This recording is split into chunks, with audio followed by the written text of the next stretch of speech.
Hello and welcome to News at 8 on ConsumerHallaTV. I am Iremofe Koforola.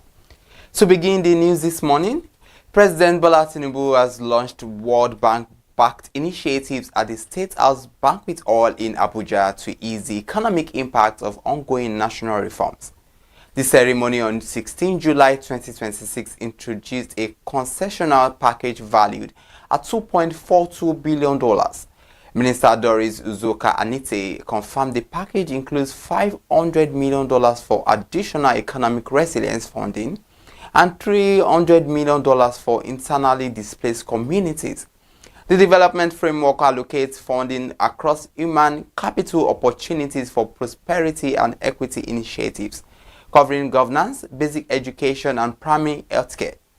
This strategy relies on multi-year funding from the International Development Association of the World Bank, embedding social schemes within results-based programs grants longer-term development financing while accepting independent performance verification conditions. Officials stated that the multi-sectoral strategy aims to strengthen social registers, build resilient public institutions, and support vulnerable communities nationwide. While concessional terms offer cheaper capital than commercial options, experts note increased borrowing places higher long-term debt obligations on the federal government. Success depends on transparent implementation and institutional capacity across participating state agencies.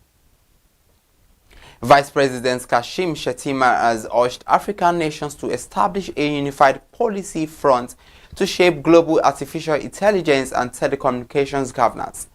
Speaking on 23 July 2026 at the African Telecommunications Union Conference in Abuja, Shettima emphasized that no single country can achieve digital ambitions alone. It was represented at the venue by Ibrahim Adechia. The conference allowed member states to align regulatory priorities ahead of the 2026 International Telecommunication Union Plenipotentiary Conference and support continental candidates. Delegates focused on harmonizing technical standards, expanding affordable broadband access, managing spectrum, and establishing joint rules for responsible artificial intelligence deployment. Shettima noted digital networks are now as vital as physical infrastructure. The administration reaffirmed Nigeria's commitment to expanding digital infrastructure, strengthening cybersecurity, and building a competitive workforce under President. Still on the news, the Nigerian Safety Investigation Bureau has deployed its GO team following a runway excursion involving an Enugu aircraft at the Benin Airport in Edo State. The incident occurred on 23 July 2026 when an Embraer E170 operating flight 4264 from Lagos veered off runway 05 into the bush. All 63 passengers and 5 crew members were safely evacuated. In an official statement, Enugu Air confirmed the aircraft bearing registration 5N ENR had been secured and regulatory authorities were notified. Passenger Benjamin Modi explained that the plane appeared to touch down unusually late before overshooting the paved surface. Emergency teams stabilized the scene while federal investigators collected flight detail recorders to evaluate mechanical and environmental conditions. The Nigerian Safety Investigation Bureau confirmed its investigation aims to identify safety deficiencies rather than assign fault to the operating crew. Air traffic at Benin Airport experienced operational disruptions as airpeace suspended flights and authorities cleared the perimeter. Aviation regulators promised preliminary findings would be released following standard international civil aviation guidelines. The Dangote Petroleum Refinery has resumed petrol sales in Naira while increasing its ex-depot price by 140 Naira per litre. The price adjustment communicated to marketers on 22 July 2026 raised gantry prices from 1,075 Naira to 1,215 Naira per litre. The change follows a week-long suspension of truck loading during the 650,000 barrel capacity facility switched to dollar pricing. That shift constrained local market supplies and pushed private depot prices upward across the country. Prices across the country, petroleumprice.ng Chief Executive Officer Jeremiah Olatide confirmed that loading operations have now fully normalized under the revised local currency template. Industry analysts observed that returning to local currency pricing provides immediate operational relief to few marketers facing severe foreign exchange constraints. However, the price hike reflects ongoing structural cost pressures in the downstream petroleum sector. Refinery management advised marketers that all outstanding order volumes remain subject to the revised Naira pricing framework. The Lagos Chamber of Commerce and Industry has called on federal regulators to enforce stricter oversight on domestic petrol pricing mechanisms to protect consumers. Speaking on 22 July 2026 in Lagos, President Leye Kukpoluyi highlighted persistent market pricing as merism. He noted the global crude price increases rapidly raised local pump prices without corresponding reductions when global markets decline. Kukpoluyi urged the Federal Competition and Consumer Protection Commission and the Nigerian Midstream and Downstream Petroleum Regulatory Authority to enhance operational transparency. The chamber stressed that unfair pricing burdens commercial enterprises and deepens household inflation. Additionally, the business group advocated policy incentives for petroleum prospecting license holders to reactivate idle oil fields and sustain growth. The chamber welcomed upstream output gains after Nigeria recorded a crude oil and condensate production peak of 1.700 and 35 million barrels per day in June 2026. This performance exceeded official quota set by the Organization of Petroleum Exporting Countries. Business leaders reiterated that market transparency remains crucial for long-term economic stability and investor confidence.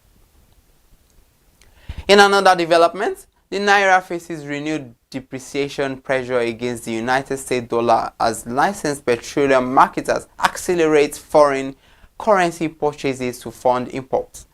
Market reports on 23 July 2026 revealed rising demand to build product inventories is straining foreign reserves. The local currency traded at 1,368 Naira officially and 1,420 parallel. Increased foreign exchange demand follows import licenses granted by the Nigerian Midstream and Downstream Petroleum Regulatory Authority despite expanding domestic refinery. The Independent Petroleum Marketers Association of Nigeria through spokesman Chinedu Ukadike urged the government to halt fuel imports. Ukadike argued imported petrol remains costlier than local output, exacerbating currency volatility and weakening domestic refinery investment. The situation has heightened operational friction between local refiners and energy regulators over foreign exchange allocation policies. Dangote Petroleum Refinery officials expressed concern that product imports waste foreign reserves while local capacity sits underutilized.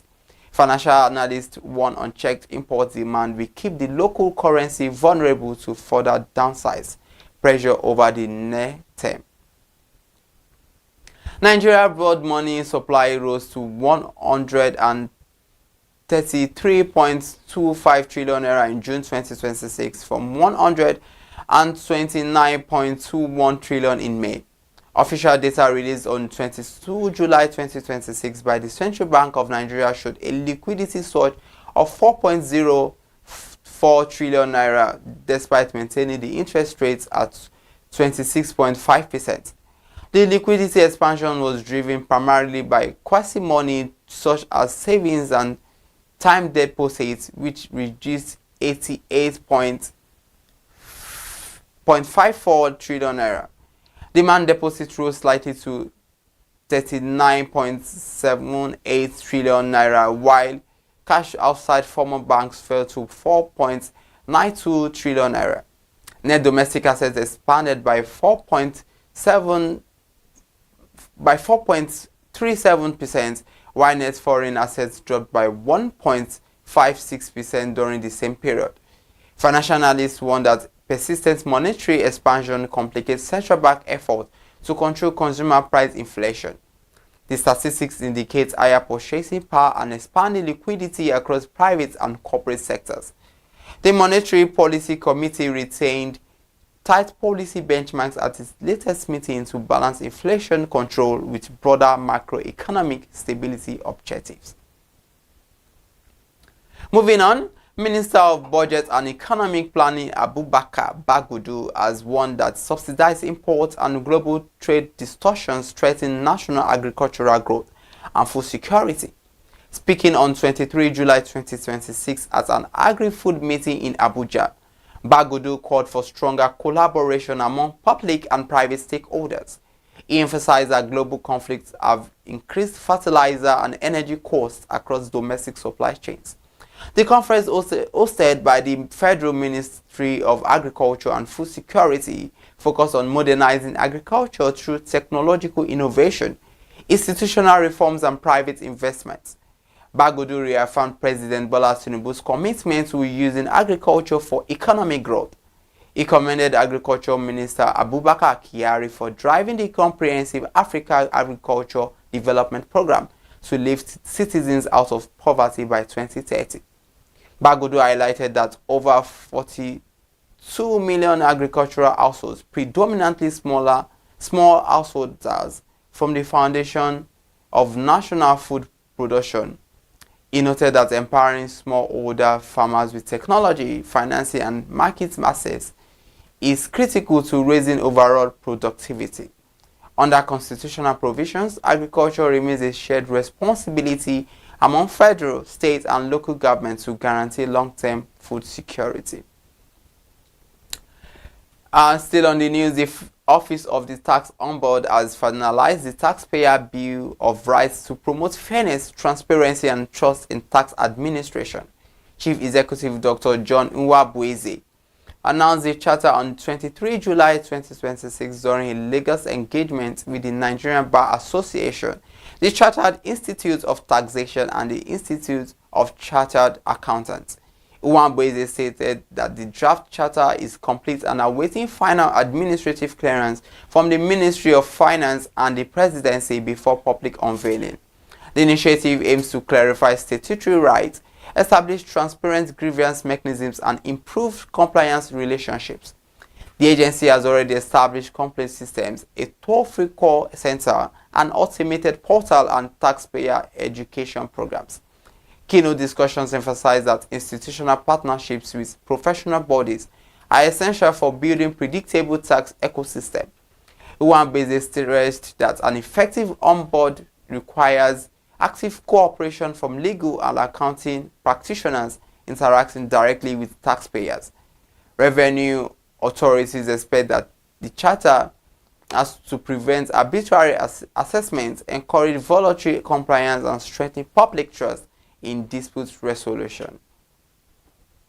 Now let's turn your attention to this news. The federal government has reaffirmed its policy commitment to pace out electricity subsidies and transition the power sector towards cost-reflective tariffs. Speaking on 22 July 2026 at an energy forum in Lagos, Presidential Advisor Sadiq Wanka confirmed vulnerable households will receive targeted protections during the tariff migration process. Wanka stated that cost-reflective tariffs are essential to attract private capital investment and ensure financial liquidity across the electricity value chain. The policy will utilize the Power Consumer Assistance Fund as a financial buffer for low-income consumers as price adjustments move beyond Band A feeders. Comprehensive tariff reforms across remaining service bands will be implemented progressively within the coming year. The presidential aide acknowledged that Nigeria lags behind peer emerging economies in power infrastructure and per capita electricity consumption. Severe transmission and distribution bottlenecks continue to restrict reliable energy delivery across key industrial sectors. Regulators maintain that establishing cost-reflective commercial structures combined with targeted social safety nets will recapitalize the power sector. To wrap up news at 8 this morning, a report by Gaming Compliance International reveals that 77% of Africa's online betting marketplace remains outside regulatory oversight. The 2026 study estimated the continent's online sports betting and casino markets generated $23 billion in gross revenue in 2025, with only $5.2 billion captured by licensed operators. The report identified 4,129 unlicensed operators active in 2025, reaching 215 million consumers. Regulated content accounted for just 11% of total audience exposure. Comparatively, Latin American led regulated market share at 27%, while Europe matched Africa at 23% and Asia Pacific trailed at 6%. Gaming Compliance International urged African governments to adopt outcome-based regulation to manage the entire marketplace rather than licensed operators alone. The organization noted that every customer taxation, excessive operator levies, expensive payments processing, and restricted product choices push consumers toward illegal platforms. Experts advise reforming tax payment structures to direct consumer participation toward legal channels. You've just watched the news at 8. To stay more updated and get more information, follow us across all our social media platforms across Facebook, TikTok, X at ConsumerHallaTV. We return at 10 for more updates. Stay alert and stay informed. I am Iramofe Koforola. Good morning.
under bridge for how markets today, and their proko wey I wan hear na how cotton business dey go. Una know say cotton business be like cloth wey dey wear for house.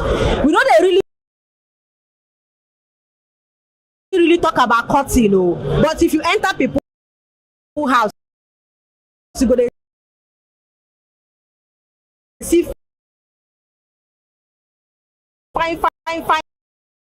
fine cuttings there. Nobody dey ask where dem dey bring am, how dem dey sell, how dem dey bring am come Nigeria, or where dem dey bring am come from. Na this gist wey I wan bring give una today. Make una no go anywhere o, stay kampe and follow me. Make we go hear this story together. Make we dey go.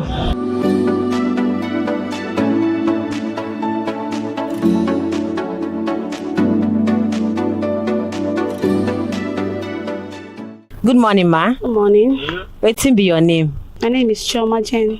Okay, Miss Chioma Jen. Where we dey so? Iyaba, under bridge, beside Access Bank. Okay, so wetin you dey sell for this place? We sell cotton and cotton materials. In fact, interior decoration. Anything that has to do with interior decoration, bowl cotton, bedsheet, duvet. At all types, we sell them.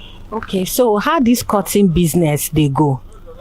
It's a very nice business, but it's not something that comes constant. Understand? Because after building house, you decorate once. Maybe you just live like 4 years, you want to renovate the house, that kind of stuff. But it's not something that comes constantly. But there is still season for it. Okay, so this cotton, it gets grade by grade. Yes, we have different grades. We have high quality, we have VIP, we have to be VIP. Depending on the one that you want to go for. Okay, so the highest price for your cotton where did this place now much? We have the one of 50,000 naira per yard, like this type. These are VIP, and we still have semi-VIP. So it depends on the one that you have. Then you go for it. Okay, maybe we talk how market today. Not bad, I thank God, but still, we are offloading our container, so everywhere is a bit scattered. We are trying to arrange our goods in order, so not much customers today. Okay, compare cotton business last year and this year. How you don't rate them?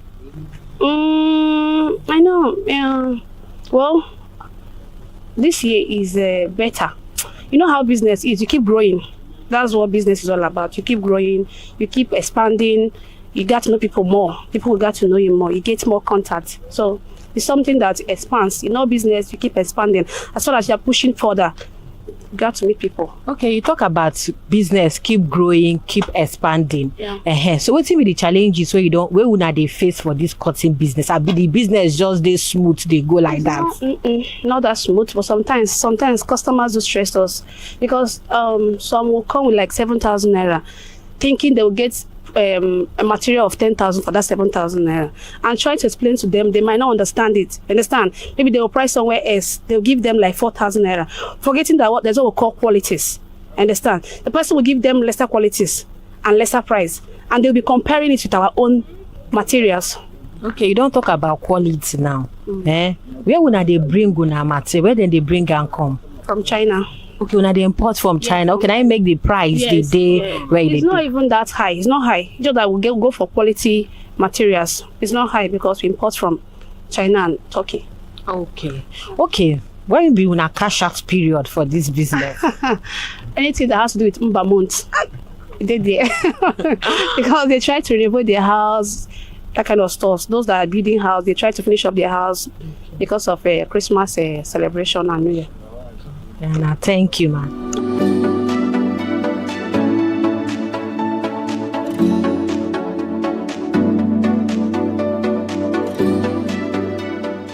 Good morning, sir. Good morning. Wetin be your name? My name is Victor. My name is Victor. Okay, Victor. Where be this? Where we dey so? We dey Yaba market. After this bridges, we have Tedusho markets. But here is Yaba market, phase 1. We have phase 2. We sell cotton, bedsheet top. We still have more shops, but here like this is Kevino concept shop where you can get any of your type of cottons. We do remote control. We sell VIP, a lot of things. Anything interior design about cottons. Number 1, here you get it at the shop. Kevino concept. at Yaba. Okay, so now cotton you dey sell for here, you don't talk and finish. So this cotton business, it gets grade by grade. Yes, now we have grade like this now. It's different from this. Those ones there is VIP. Camera, please, if you can show, you can still show them. Those ones there are VIP. This one are regular. We have semi-VIP. We do a lot of things, a lot of cotton design. Like this now, this rings design. We do printing, we do rings, we do wave tape. Okay, so all these VIP, semi-VIP, the prices they different, ba? Yes, we are different. All the material you see, everything have their own price. Okay, which one be the highest price we dey here? How much it be? That is 50,000 for per yard for VIP. Highest that we have, but we still have other. But the one that is ready now, the VIP, highest VIP that we have here, 50,000 sample. You can show them sample like that one that is there. Okay, that be VIP. So the least one where we not get now much? The least we have 50, we have 25 for VIP. Normal cotton we have 10,000 for per yard, 11, 8, 9. Okay, so how market today? How market they go so far? Market no deal for like this throughout this week. Well, our market just come, so like if you can see everywhere scatter, so our market just come, so we dey arrange. But next week go better pass, but this week no market. No market. Since last week no market. You don't say cotton be like cloth for house. Yes, ma'am. Where anybody wey dey for house see they get cotton for a house. So how this business, they got people they react to this business? The way people take their, some people they wish to put cotton, but the amount like yesterday, get some customer will come, but the amount of money them budget no go reach, so maybe them force say they don't get cotton, but we go try help, even though is it out again. Okay, so you don't talk how customers they react. What be the challenges where they come for this cotton business? Where be what two na they face? See what they face, like as our market they come now, all those taxes is much. As our container they come from border, the taxes what they pay. They pass taxes what they pay for people where they help us, they offload them. Now till they face the taxes and the order is much where they collect for our market they come. Now till we make some time. So I know they know whether that till we know they get we don't get market. We make quick market no the but. Okay, so another question. Where be say if una get, where be say una dey cash out for business, una rainy season. Where be say if that time reach, na cash out period for una. We have always November, December, January time. Always yes. Okay, that period where una dey sell. And one thing we I go tell about cotton is perfect. Like if you clear house, it dey perfect. Say put cotton because number one, cotton go change the. Now waiting I talk now say cotton be like cloths where they put for house. Make the house fine very cotton. Interior they make if you buy cotton now without house where you no put your cotton. I'm not sure say house your house. The house naked. No. You never in that house never reach market there to. Okay, thank you very much.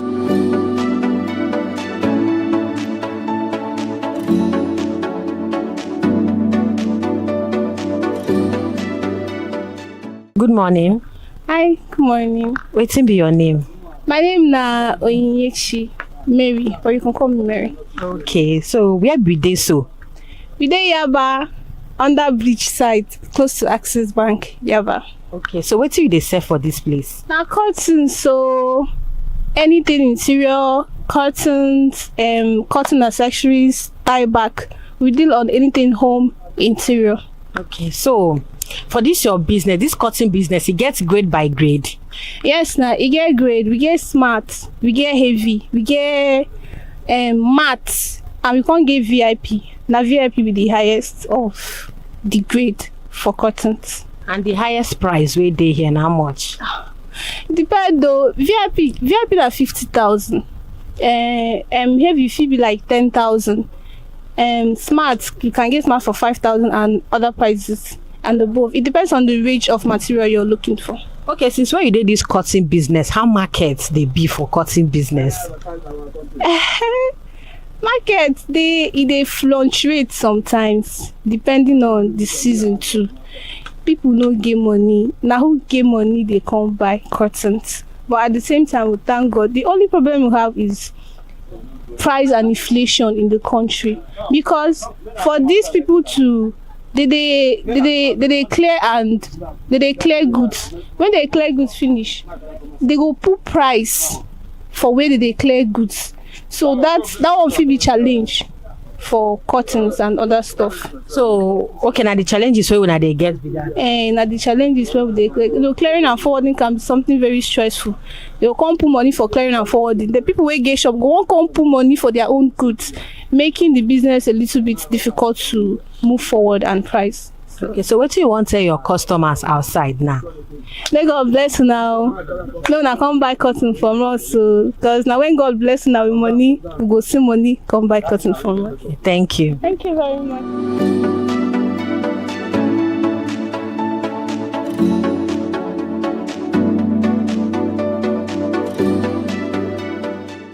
Good morning, sir. Yeah, good morning, ma'am. Wetin be your name? Okay, my real name is Amarachi Frank. Okay, so where we dey so?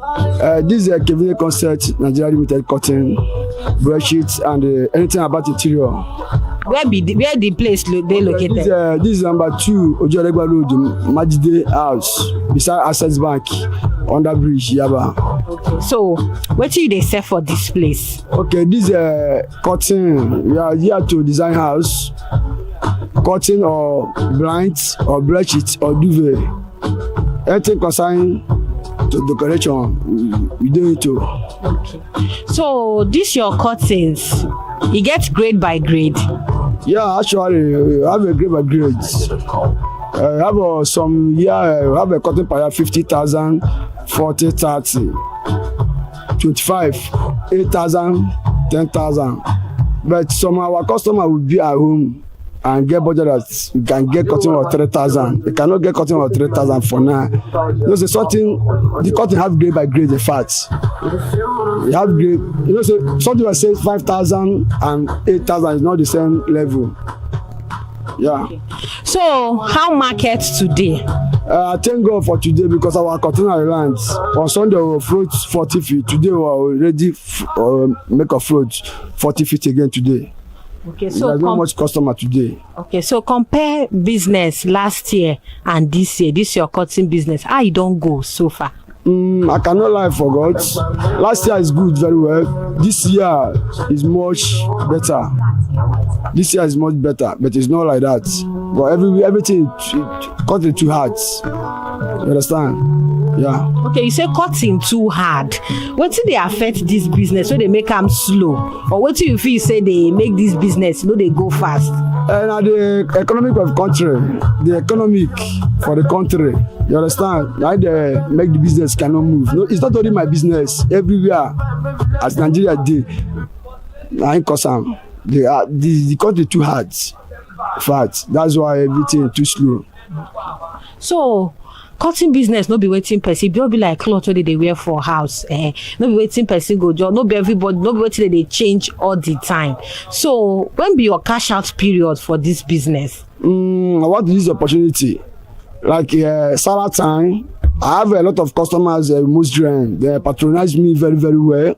At December time, and cotton in fact cotton holding have season. But towards Sarah time, all the whole Muslims they come in markets and change.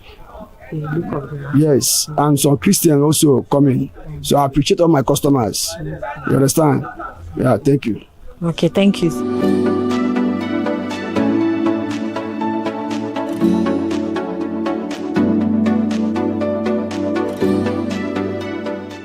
Good morning, sir. Morning, good morning. What's be your name? My name is Nathaniel Interior. Okay, Mr. Nathaniel. Interior, yes. Okay, where we dey so? We dey about like this. Okay, so what do you sell for Yaba? I sell curtains. As you can see, it's curtains we sell Turkish fabrics. Okay, you don't call Turkish. Not only for Turkish material you get, or you get other ones? We have other ones, but we based on Turkish mostly. Okay, this particular store, Abi warehouse now, Turkish material. Turkish fabrics we deal with. Okay, so you get anything where they affect this Turkish material? Really, yeah, their prices. Because some people compare you with other people on thinking they are the same. They are not the same. Just like clothes, If you see mass production and the one you will see in boutique, they are different and different makes. As they are different makes, their prices are differs. Okay, so this your Turkish material, it dey last long, abi get grade by grade? They last long. All of them, they are the same lifespan, but they still have grades. We have VIP and we have normal fabrics, and they have different lengths. As you can see, look at this one, has a very long length, and we have some that you can see this is shorter length. So their prices are differs. Okay, the highest price where you get for all this material, and how much where they here? The highest price I have here is 25,000. Okay, 25,000. Yes, the lowest price now much? The lowest price is 8,500. Okay, 8,500. Yes. Okay, so let I come to my question. How market today? Well, as you can see, the economic is affecting the market somehow. You know, sometimes you sell. It's only when you sell that there is market. When you don't sell, there is no market. That is just it. That is the philosophy of it. When you compare last year and this year business rates, I know say this year don't go half. Yes. How market be so far? Well, we thank God anyway, but this last year is better than this year. But you know, we are just at the half of the year now, so we don't know what will come up for the remaining months of the year. You know, say cotton now waiting people they use, you know, once no be just it be like clothes where they wear for house. So waiting be the challenges where they face, where customers they.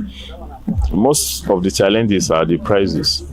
Do you understand? Because many people, you know, for the standards of this company as it is, we deal with mostly on Turkish, and you will see somebody that will come and say, I need a material of 3,500, which is very difficult to get it in our own company. So these are the challenges we are facing. So we are trying to see how we can come down to the masses, that they can have their normal prices. Okay, so that we'll be selling every day too. Okay, if you come down to the masses, it go affect your business. Like when they price you below waiting you, because Turkish material no small now. If you come down to the masses, it go affect your business. Not in Turkish fabric. We can go to China and request for a lower quality for other masses that they can afford, so that we'll be selling steady. Because sometimes we lose customer when they don't have their own price here. They can decide to go elsewhere, and it's affecting us somehow. So we are planning to go to market, maybe China, to get a lower quality for them, so that we'll be selling always. Okay, no say as bad, you no go too bad. Yes. So when be your cash out period for this business? Mostly cash out period is all this festive period like Easter, Christmas time, and these are the cash out period. Why you tag them cash out period? People they want to make some changes in their house, and Christmas some people will build their houses. They want to furnish the house to look good, and they want to go home for Christmas. So these are the time I think we sell most. Thank you, sir. You're welcome.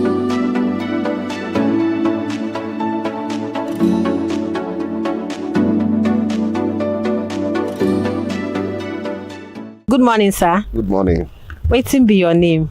My name is Atlas Interior. Okay, Atlas Interior. Yeah. Okay, where we dey so? We dey number 2 Ojeleba Road by Jimade Plaza. So wetin you dey sell for this place? We sell cotton, different type of fabric. We have Turkey, Italian, Dubai, and the other country like China stuff also. Okay, these countries where you mention, the prices they different, or na the same thing they sell all of them joined together? They are different prices. Like Turkish and Italian is a high price, while China is a lower price, Dubai a middle price. So what will be the highest price where you they sell? In a Turkish material we have 24, 25 to 20. Then Italian material from 10,000 to 18. Why China stuff 3,500, 4,000 to 4,500. Why Dubai from 5,000 to 8,000. Okay, ma, come to my question. How markets today? We thank God, yeah. We thank God. There's good market today. Okay. So compare market this year and last year. How it be so far? Well, last year is nice. This year we are having affecting our customers. They understand. This year we are in the middle of the year, but no much customers like that. And what do you feel say they make customers no they come much like that? Because of how the situation of Nigeria be, the increasing of transport and the fuel. That's why, because we used to have customers from Kano, Kaduna, and other states, but the high cost of transportation that reduce our customers. Okay, the high cost of transportation are to they import the goods coming, or how they take affect them? Affect them like people that are coming from Abuja. Like last year, when you enter a public bus coming to Lagos, at least it will be like 30,000. But when you are coming from Abuja to Lagos, now it's almost 70,000. It's not the one. It's not the one that causing to import it. Import it is accept from that. So if you join everything together now, conquer price for customers, how did they take react? Sometimes customer will be shouting, react, we don't want that kind of price. Then we look for the lower one, because importation follow also. Duty, custom duty follow also. Do you understand? Like 3 years ago, the clear 40 feet is around 6 million, but now it's 12 million naira for 40 feet. Then you pay for this place, the rent is almost 7 million naira per year. Then you settle all this obunile, pay truck driver 500,000, all these things. When you check it, they add the money. But when customer is complaining, you know, all things are not equal. Then we look for the one she can afford or he. Okay, so because of customers they complain, you don't grade them China, Dubai, Turkey, everybody gets waiting go fit them for your store. No, I do not grade it. Like I can show you one example here. Okay. There is one material here. And you look at it. If you look at this one now, okay. This one is Turkey material. Okay. Look at China. Let me bring it out. Look at this. This is China stuff. Okay. Here you feel the quality. You know that's China stuff. It's not because of the price. Okay, now the quality. Like the quality. Okay, so when be your cash out period for this? Because I say bad, you get when you dey smile. No, where shall we not say this month is cash out period? They understand God can bless anyone in a second. I can cash out today, I can cash out tomorrow. But the time I make a sales during the time of Christmas period, December and the New Year.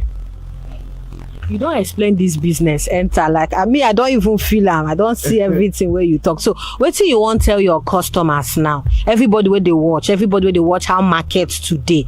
We go feel say now from your hand make things no they go. What do you want to tell them? They will understand how things have been. Then because always pray for my customers, both my clients, always pray for them. That God favor them. They understand, give them divine mercy, because everybody understand the situation of Nigeria, how the economies be. Because our economies is nice, I will not say it's not nice, but with time God will do miracle. Thank you, sir. Thank you.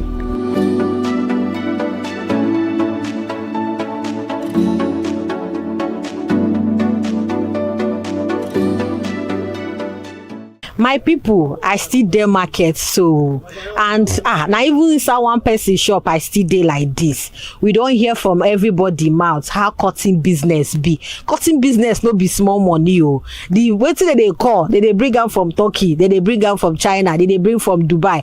Everything na still from under cotton. So cotton business e get as it be. As we all know, say cotton be like say na cloth wey they wear for house, and they don't tell us how the business they go. You know, be business where they too calm, you know, be business where they too slow.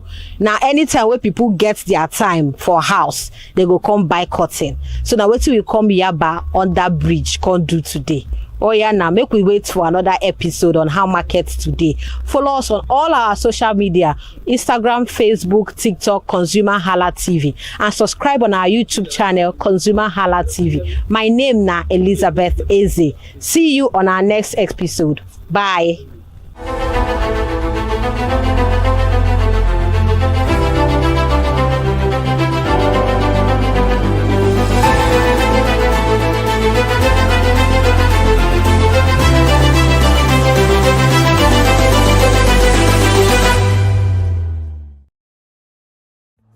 My name is Tunde Olufowora.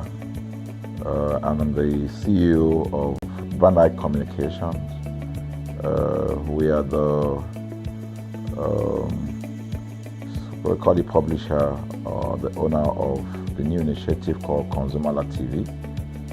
ConsumerHallaTV is actually Nigeria's first consumer-centered, or call it consumer-centric television platform that aims to bring voice to the over 220 million Nigerians.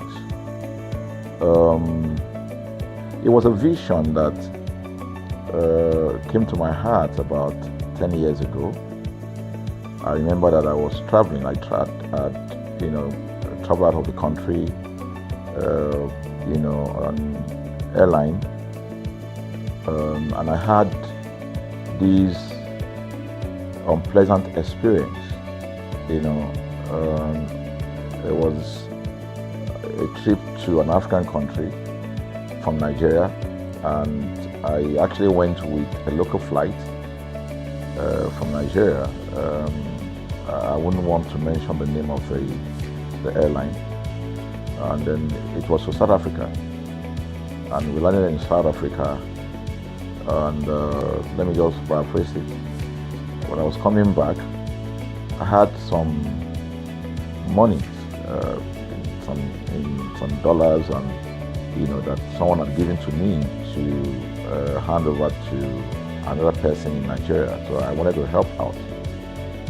I didn't want to carry the cash on myself. So for whatever reason, I opted to. I had a small case, and I felt that it was safer for me to put the money in my luggage. So I put it in a safe place in my luggage, got everything intact, and I checked in my luggage. My arrival in Nigeria, I was standing and was waiting about the carousel just so that I could pick up my luggage, and then I was there for 1 hour and waiting for my luggage. I didn't know that my luggage already arrived, and it was one of the luggage that was moving around on the carousel. So after about 1 hour wait, I looked to my left and my right. Almost everybody had gone. I think there were just about 2 or 3 left. So I beckoned on the woman that was on my side, and I noticed she was really in tears. Madam, what happened? She said, her bag has just been torn and a lot of things stolen. So I said, well, I've also been waiting for my own. She said, you better go and check those luggages there. Maybe yours is one of them. And lo and behold, I went around there. Mine was one of them.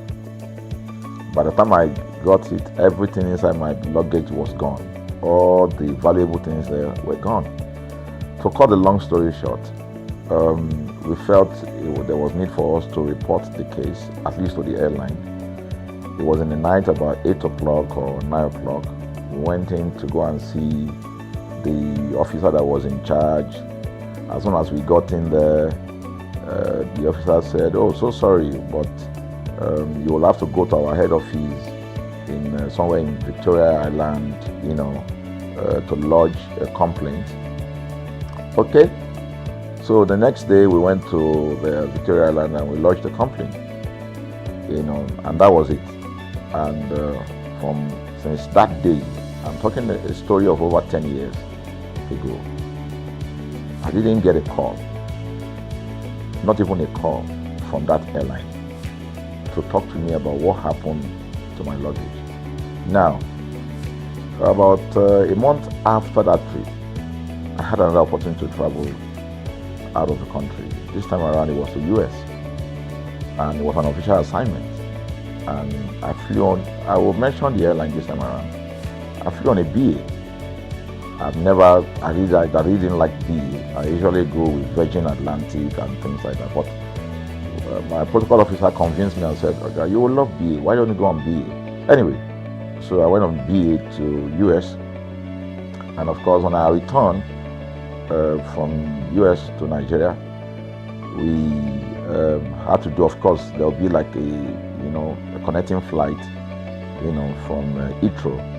So we got into London Heathrow, and then because it was through Heathrow that we went, and then so they changed since it was BA, they changed the aircraft.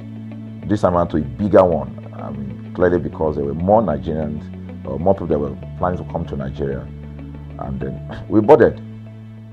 Not quite 10 minutes into the flight, in the air, the aircraft started malfunctioning.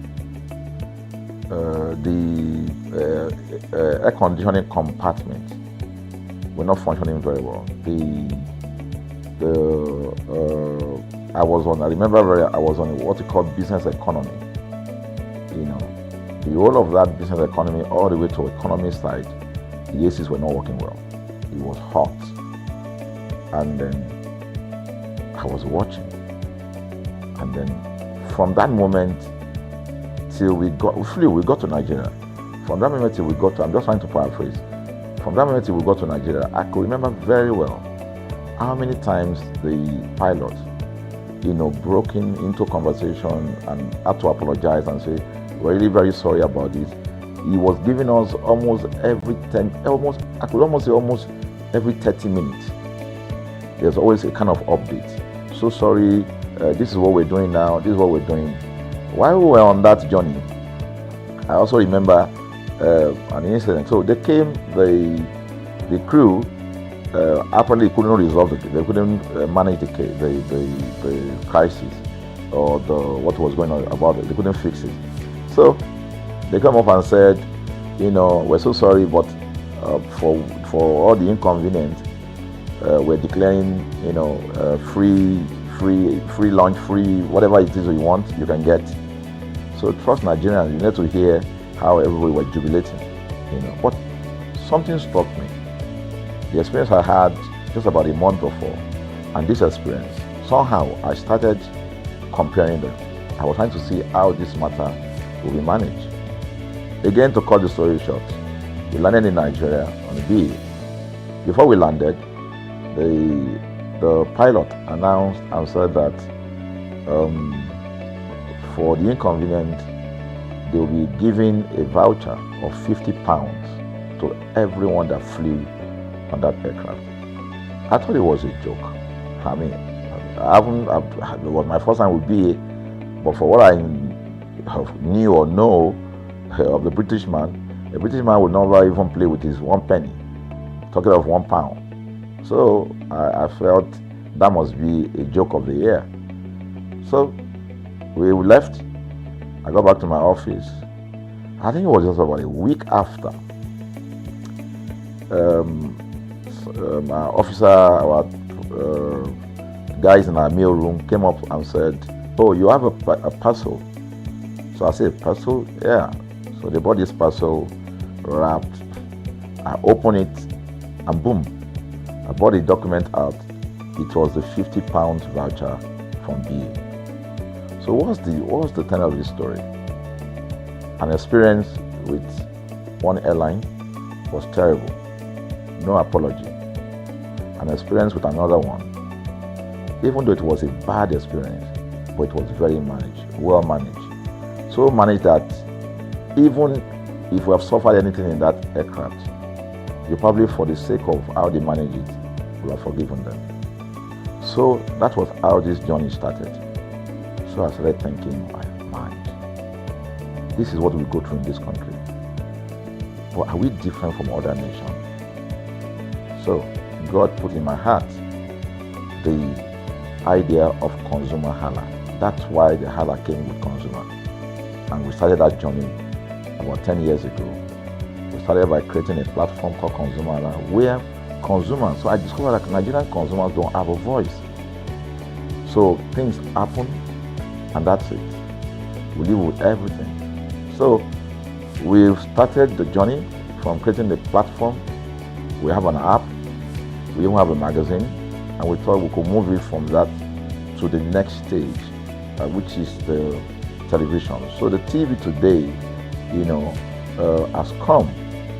So I would say precept by precept, line upon line, we have been able to build on our aspiration, to finally bring to birth this unique and exciting platform, So it's a digital telecast, and our goal is to further connect consumers in Nigeria to brands with insightful news, development within the fast-paced world of consumers. The world of consumers is growing at a very fast pace, So we want to inform Nigerians. We want to get them educated about their rights, So our role is that we're going to educate consumers in Nigeria, all right?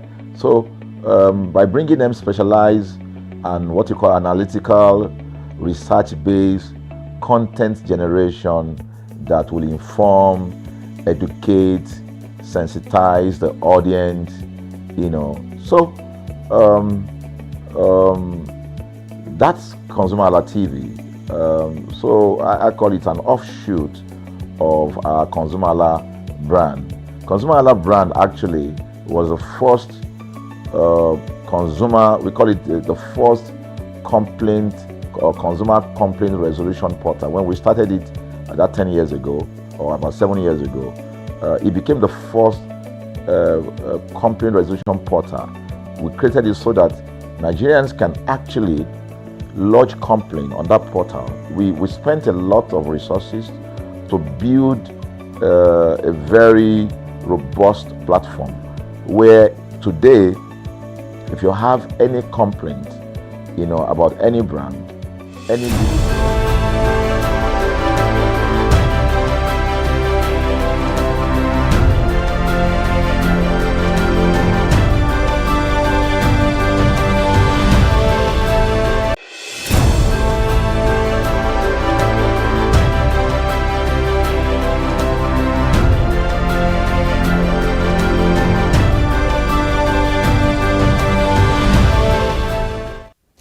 Good morning. Welcome to Perspective, your favorite breakfast show on ConsumerHallaTV, and this is the program where we examine the policies, issues. We look at industries and economic development shaping the lives of Nigeria. Thank you so much for joining us.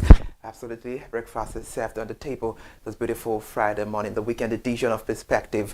Good morning to you once more. I am Miri Ayomikonle Eke. Today we're looking at something that is very, very important to look at. Nigeria is home to one of Africa's largest proven natural gas reserves with over 200 trillion cubic feet of gas, and successive governments have promoted the country as a gas-powered economy under the Decade of Gas Initiative. Yet, fresh data from the Nigerian Midstream and Downstream Petroleum Regulatory Authority has raised serious questions about the country's domestic energy strategy. According to the June 2026 industry report, import of liquefied petroleum gas (LPG), commonly known as cooking gas, surged by astonishing 1,400%, rising from 0.1 kilometers per day in May to 1.5 kilotons per day in June. However, at the same time, domestic LPG supply got declined by 10%, while import accounted for almost 30% of Nigeria's total daily cooking gas supply. The figures have ignited concerns over why a nation blessed with enormous gas reserves continue to depend heavily on imported cooking gas. The report also revealed that Nigeria still exports more natural gas than it supplies to the domestic market, even as millions of households struggle with the rising cost of clean cooking energy. Industry data further shows that significant volumes of natural gas continue to be fled despite the country's growing domestic energy needs. For consumers, the questions are straightforward. Why are Nigeria still paying high prices for cooking gas? Why is domestic production unable to meet the local demand? And what is delaying investment in gas processing, storage, and distribution? And also, can Nigeria truly achieve energy security while relying on imported LPG? There's a whole lot to talk about on Perspective, the weekend edition of it. And joining us this beautiful Friday morning to examine these important issues, we have Bola Olojede, oil and gas expert. Good morning, Mr. Olojede. Thank you for joining us on the conversation. Yeah, good morning. Nice to be here. All right, nice to have you. Mr. Olojede, it's very important for us to have this conversation because Nigeria has one of the biggest, gas Africa, one of the biggest Africa, company in Nigeria with over 200 trillion cubic feet. But a lot of Nigerians are still suffering when it comes to gas. We know that the prices are forth and going. It is not, it is not, it is, let's say it is stagnant. So let's talk about it. Nigeria possesses one of the largest proven gas reserves in Africa. So why then are we witnessing a 1,400% increase in cooking gas import? Well, it's because we have the necessary investments that will make more from the resources that we have. What is happening in the cooking gas space? It's not clearly different we saw for many years in the refined petroleum product space, petrol, diesel, and all the rest of it. Since Oloibiri in the 60s, up until about 3 years ago or 2 years ago, when Dangote came on stream, there has been a lot of trouble with refined products in Nigeria. So the fact that you have a resource under the ground in your country does not necessarily automatically translate to the reality that it will be available to your people to consume, especially going by the experience we have seen with refined products in Nigeria. And the only way to make it happen is to create an environment where the necessary investment will come into that space and to use policy to drive production, logistics as the case, because one of the problems in the cooking gas space is also logistics. If you bring cooking gas into Nigeria today, you will bring it to Lagos. Meanwhile, what you have brought to Lagos, maybe 50% of it is going to be consumed in other part of Nigeria. So it first comes to Lagos, then we start trucking it back to Port Harcourt, to Abuja, to all the other places where it has to go. So the logistics has to be right, the investment level has to be right, and then government needs to show more interest in driving the availability of the product. As it is today, we do not have all those things in place.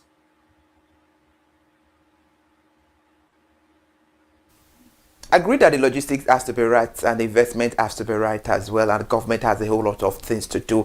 The security perspective is something that we have to look into. How significant is this increase in LPG import from an energy security perspective? Because the security is important to look into as well. Well, for every time that there is a disruption in Nigeria, the only way we have solved that problem is by importing. So we are definitely not at that level where we can say we are secured energy-wise as far as cooking gas is concerned, because we're not producing enough. Number one, we are not distribute efficiently. Number two, the space also can do with some reforms. So without those things, we will continue to rely on import.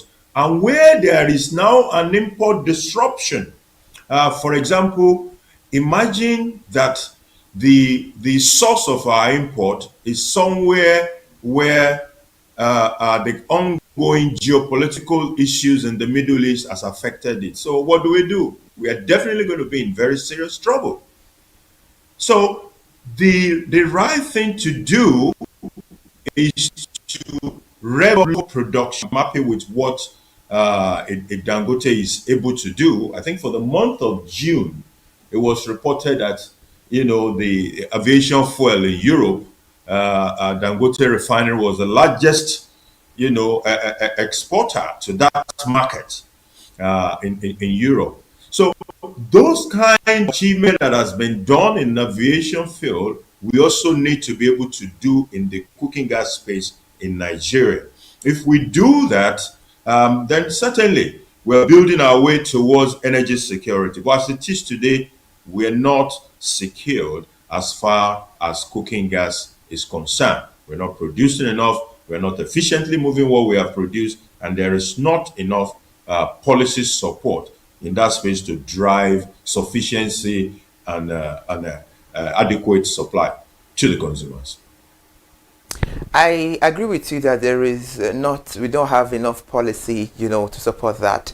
And looking at the NMDPRA June report, statistical data, it says a whole lot. But let's focus on this because one of the data it says was that it showed that domestic LPG supply fell by 10% while the import fills the gap. So what is causing the decline in the local supply? Because the local supply, just like you said, it will have to come to Lagos before it moves to Abuja, Port Harcourt, and before we start distributing it to the other states in the country. Okay, I remember that at some point there were certain union-related disruptions. Number two is also the fact that when there is a global market price increase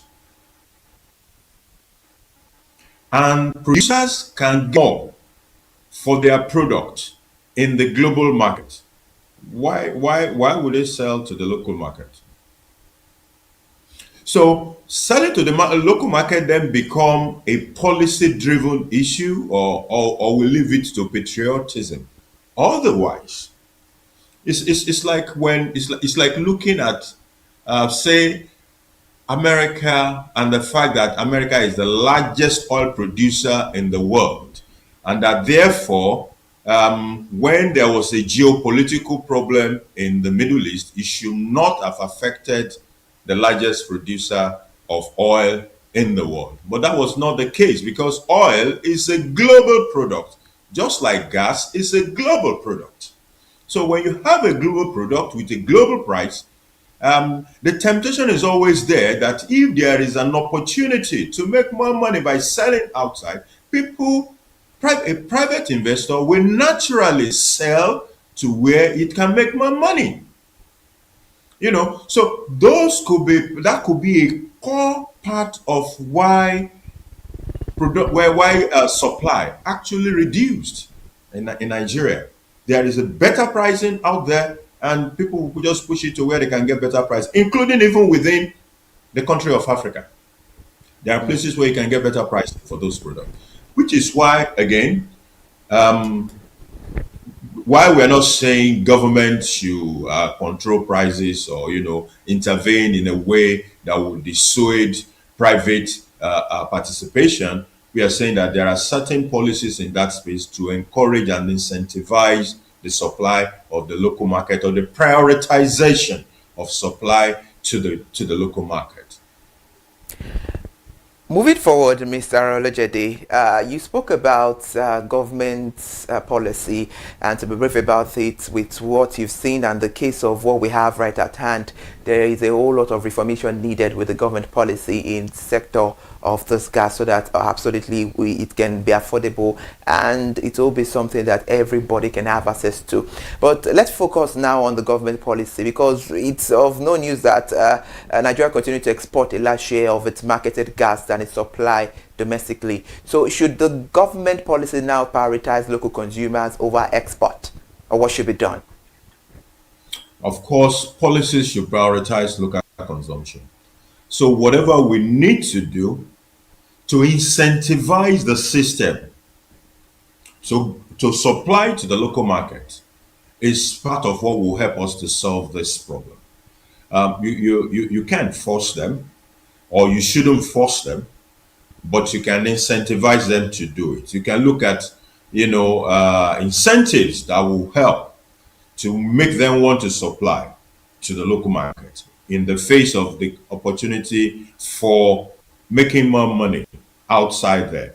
It could be in terms of things that could help them lower their price, their cost of doing business. And you say, look, I'm the one that help you to lower your cost of production in this way and in that manner. Therefore, my expectation is that you must deliver this much to the local market. It could also be in terms of fiscal incentive. Fiscal incentive will usually involve how you can use the instrumentality of taxation to incentivize certain behaviors in the market situation. That is also a possibility. The other one is to get more producers into the space.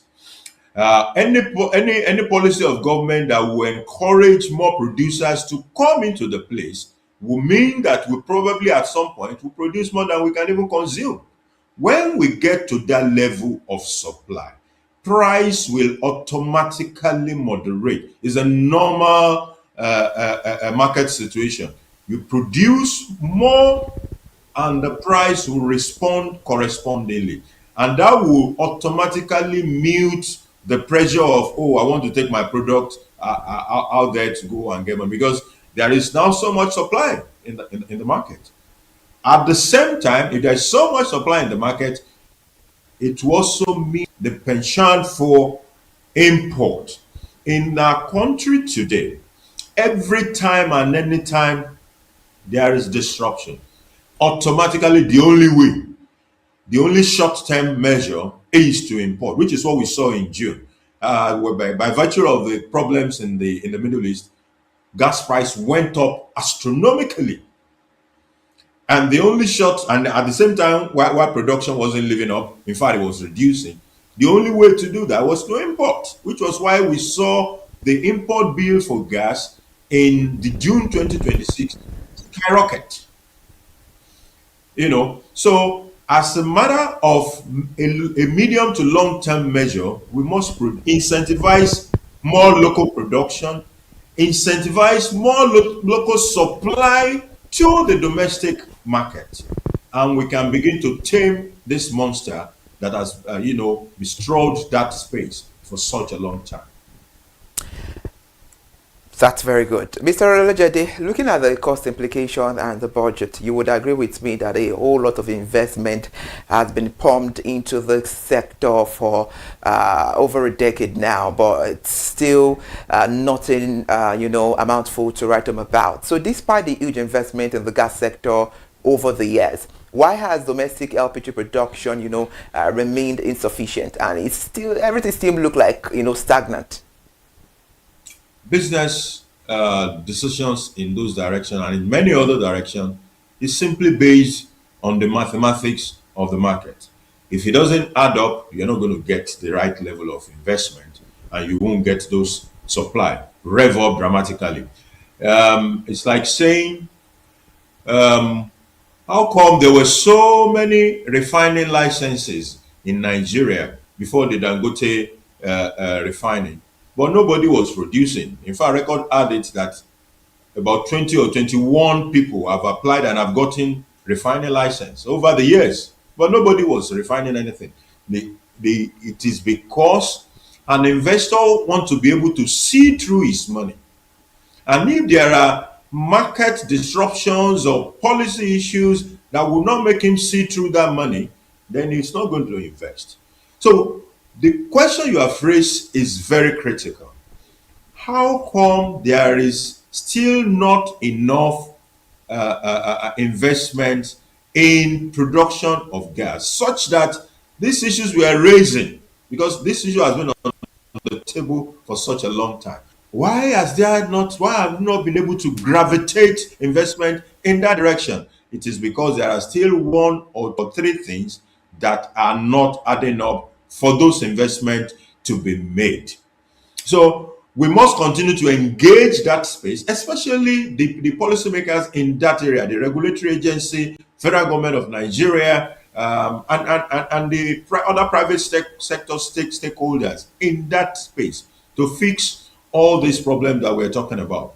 See, the problem of logistics, for example, it goes beyond what the private sector alone can do.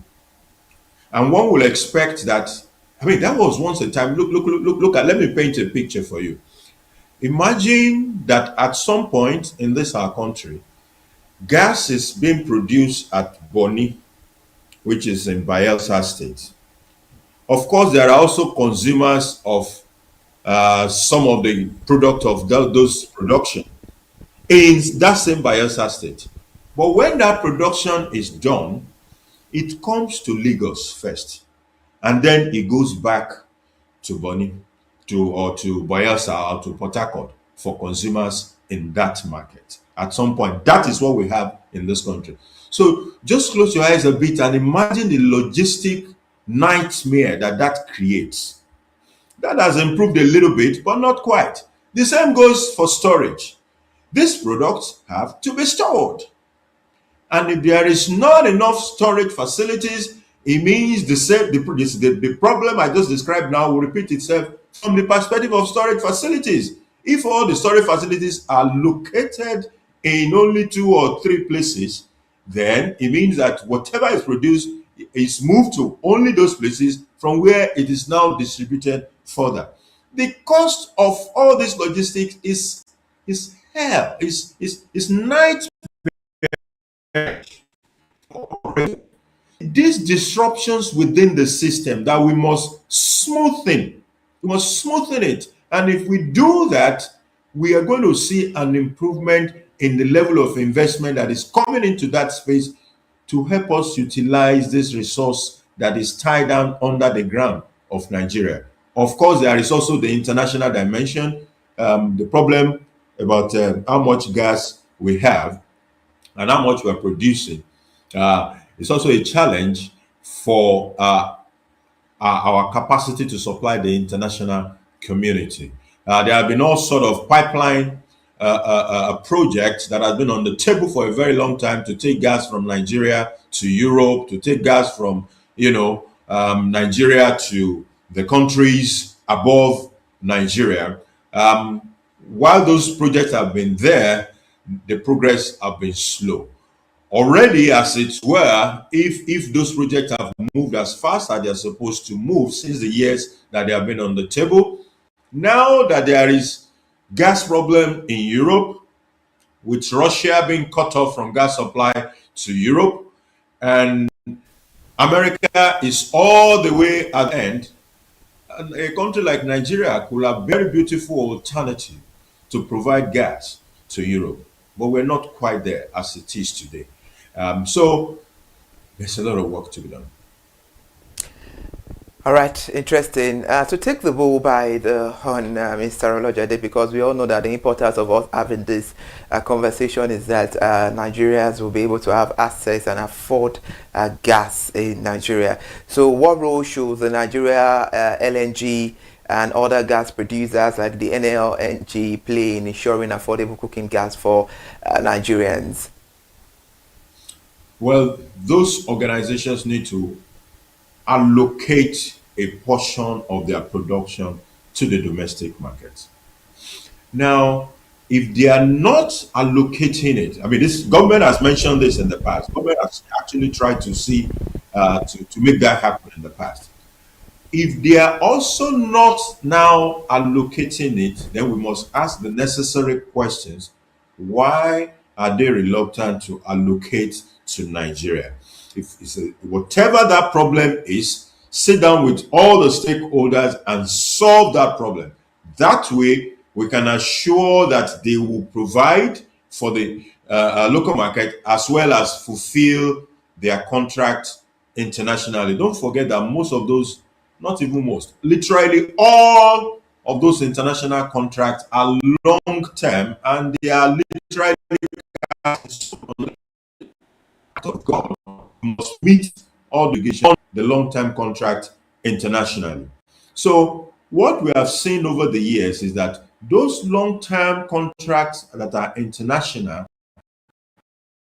are priority to producers, and they do those before considering local consumption. But those institutions you are mentioning are also partially owned by the government. While private sector own about, I think, 51%, government still own 49% of those of the Nigerian liquefied natural gas company. So Nigeria, the federal government, is an influential shareholder of those institutions to be able to muzzle some things that it believes will further the agenda of providing energy security, in this case, cooking gas, to the Nigerian situation without hurting the fortunes of the company. And I believe it is doable.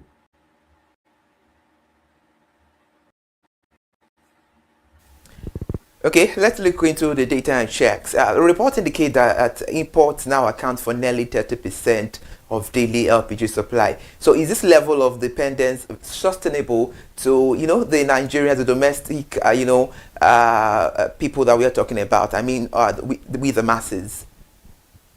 No, it's not. It's not sustainable, and it's actually dangerous. So for us as a country that has the main resource, we must drive local production to that level that we can lower our dependence on importation. If we don't do that, then we will continue to get our people to the disruptive price elevation at every time that the value chain is disrupted by one thing or the other, be it union related issues or natural disasters, whatever we will definitely jeopardize the chances that we can sustainably promote moderated price over, sustainably. Yeah. So we cannot afford that. In fact, we should have a target that says our dependence on importation shall not exceed so, and it has to be in under certain extreme conditions. What countries do is to see as much as possible how there can be reserves that could bridge temporary short-term disruptions of products, not just cooking gas, but other critical resources that drive the economy. So, a lot of people wondered recently whether we have reserves when there were stories in the papers about how some countries were drawing on their reserves in view of the oil crisis in the Middle East. So people were wondering, do we have our own crude reserve that we could have drawn on, that could have helped us to preserve, to moderate the escalation of prices? And from all indication, it doesn't appear as if we have much of that. I don't want to speak authoritatively in that space. But that was how many countries with reserves were able to manage the situation. Right? Things did not go out of hand totally. A country like China has enough reserve to weather a storm of more than 6 months. So the same kind of thing could be in place or should be in place even for gas, so that when there are these disruptions, we can lean on what we have and make it available to help keep the price not too harsh on the people.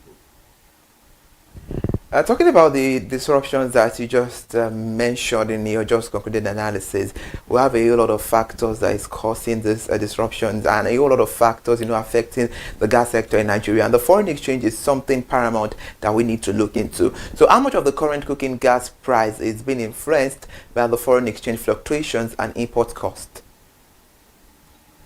Well, I see a lot of analysis that made references to foreign exchange, but I differ a bit about how foreign exchange fluctuation could have affected those prices, at least in the recent disruptions that we're talking about. And the reason is because foreign exchange has been relatively stable in Nigeria. Exchange naira to the dollar has been reasonably stable for several months. Number two is that if today you take a plot of the naira and against the dollar from 2025 till date, you will actually see that the naira has recorded a moderate gain against the dollar over that period. So it is not exactly correct in my opinion, to say that the foreign exchange issues added to the price problem that we faced with imported gas. However, having said that, it is true and it is correct that in a situation in which there is foreign exchange volatility, especially if it is on the other side, so a situation in which naira has been depreciating, or there is extreme volatility it goes up today, it goes down tomorrow, you have an extreme volatility in place, then it will become a major problem for pricing of that product. prices will rise unduly because of uncertainties or because of the depreciation of the local currency against the dollar. That is the standard way price will behave. But the current disruption, it might be difficult to narrow it down to an implication of foreign exchange, because foreign exchange has actually been not only stable, but as the naira has appreciated against the dollar over several months. Agreed that Nigeria is gas rich, but the infrastructure is very poor. Let's say the infrastructure is low. But considering all this, Nigeria still flares a lot of billions of cubic feet of natural gas every year. So how much of that gas do you think could have be converted into cooking gas for the domestic use? Well, the reason flare, especially oil producers flare the gas the way it is flared, is because it is cheaper to flare it than to capture it and convert it. So why will I invest in capturing that gas if it's going to cost me, say, 10 naira? But if I flare it, I mean, the cost is 8 naira. So I won't bother. I would rather flare. So this takes us back to the issues of policies. Government has been upfront about saying, look, gas flaring must stop, or gas flaring must dramatically reduce. While it might have reduced a little bit over the years, there is nothing significant that we can celebrate as far as the stoppage or the massive reduction in gas flaring is concerned. There is nothing much to celebrate, and that is a space of policy. Policy could come in two ways: the carrot and the stick. Carrot, to incentivize people, the producers, to want to capture that gas and convert it to something that could be used. That's the carrot, incentivize them to do it. And the other part is to use the stick, which is sanction, to ensure that there is a punitive sanction in place to discourage gas flaring. But argument with most experts is that, look, it's a mix of the two. There's sanction on one side, there's also carrot. You deploy both at the same time to drive the right behavior that you seek to see in that space. And it's only when we do that and we show the will to enforce it, we'll get more result than we have seen over the years. But apart from the flared one is the huge reserve that is still under which we must deploy, to create wealth for our people. All right, so interesting. We know that this is a very big challenge right now as we talk, because the gas sector is a whole lot, and there is a whole lot of issues surrounding this conversation.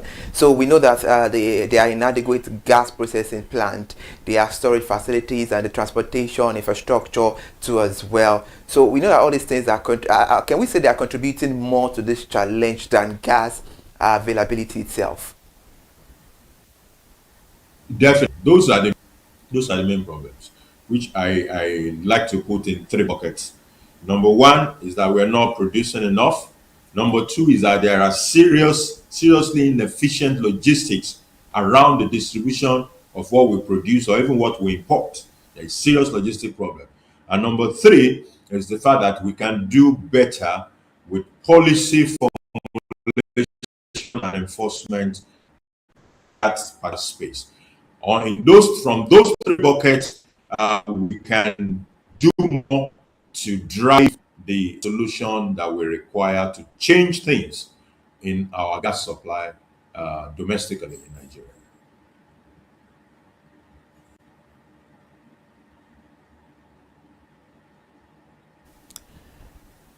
All right, thank you, Mr. Olojade. We still have one or two to talk about this conversation, but let's go on a short break. If you are just joining us, absolutely you're not too late. We're having a conversation with Mr. Olojade as gas import. There is a whole lot about that to talk.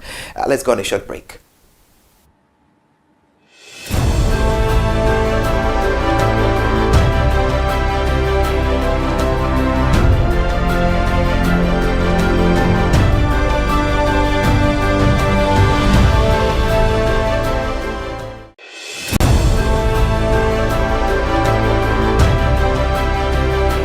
people, my name is Mo Fakorede and I am a filmmaker and a film director, and you're watching Consumer Halla TV. Consumer Halla TV is everything consumer advocacy, consumer rights, everything that has to do with consumers.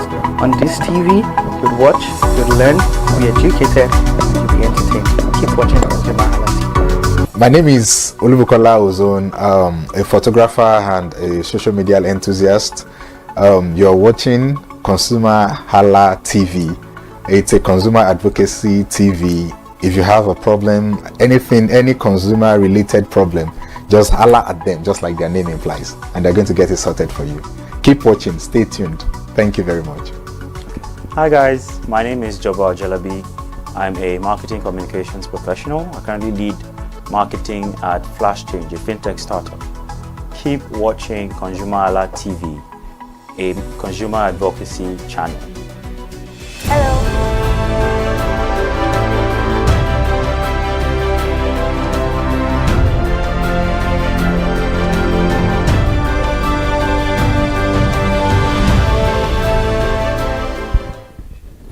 Thank you for still staying with us. This is a Perspective, your favorite breakfast show, and we have Mr. Olojede joining us on the conversation about a very sensitive topic about the issue of gas in Nigeria, cooking gas import.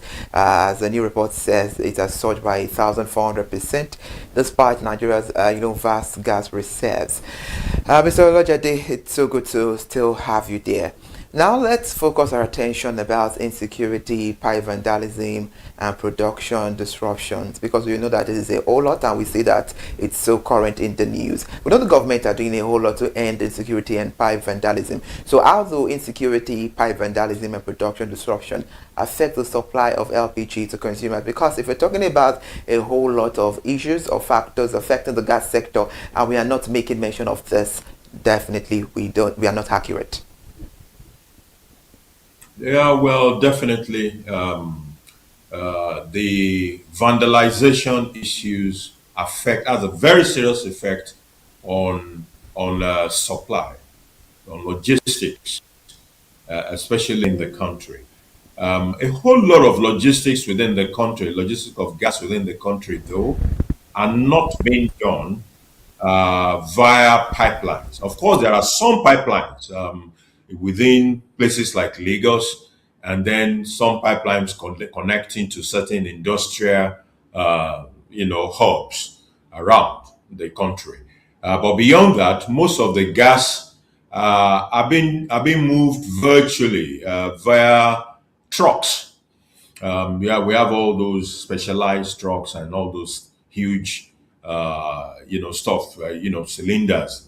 Well, those things are not called cylinders anyway, that they use to move this gas all around. Now, that does not make them safer from an insecurity issue perspective, because if insecurity is high, what it means is that the perpetrators of the insecurity can actually go further to attack those trucks that are carrying gas. So there has not been incidences of such that some terrorists or whatever attacked, but we must be conscious of the reality that it could happen. One thing about gas which could make it less vandalized, unlike the oil version, is a level of is a highly combustible material. And if you cut an oil pipe, you probably can link something to it and drain the oil. It's a lot more tricky when the product is gas. So that is why when you're looking at the analysis of the price problem with gas situation, you don't see much contribution from insecurity related matters in how those prices are getting elevated. So while it is there, and while we must be conscious of it and ensure that we will not have a situation in which insecurity will now further disrupt that space. For now, it is not a major issue. And we must continue to deploy logistics infrastructure, the pipelines and all the rest, to ensure we can improve on the efficiency of supplying gas across this country, as it were.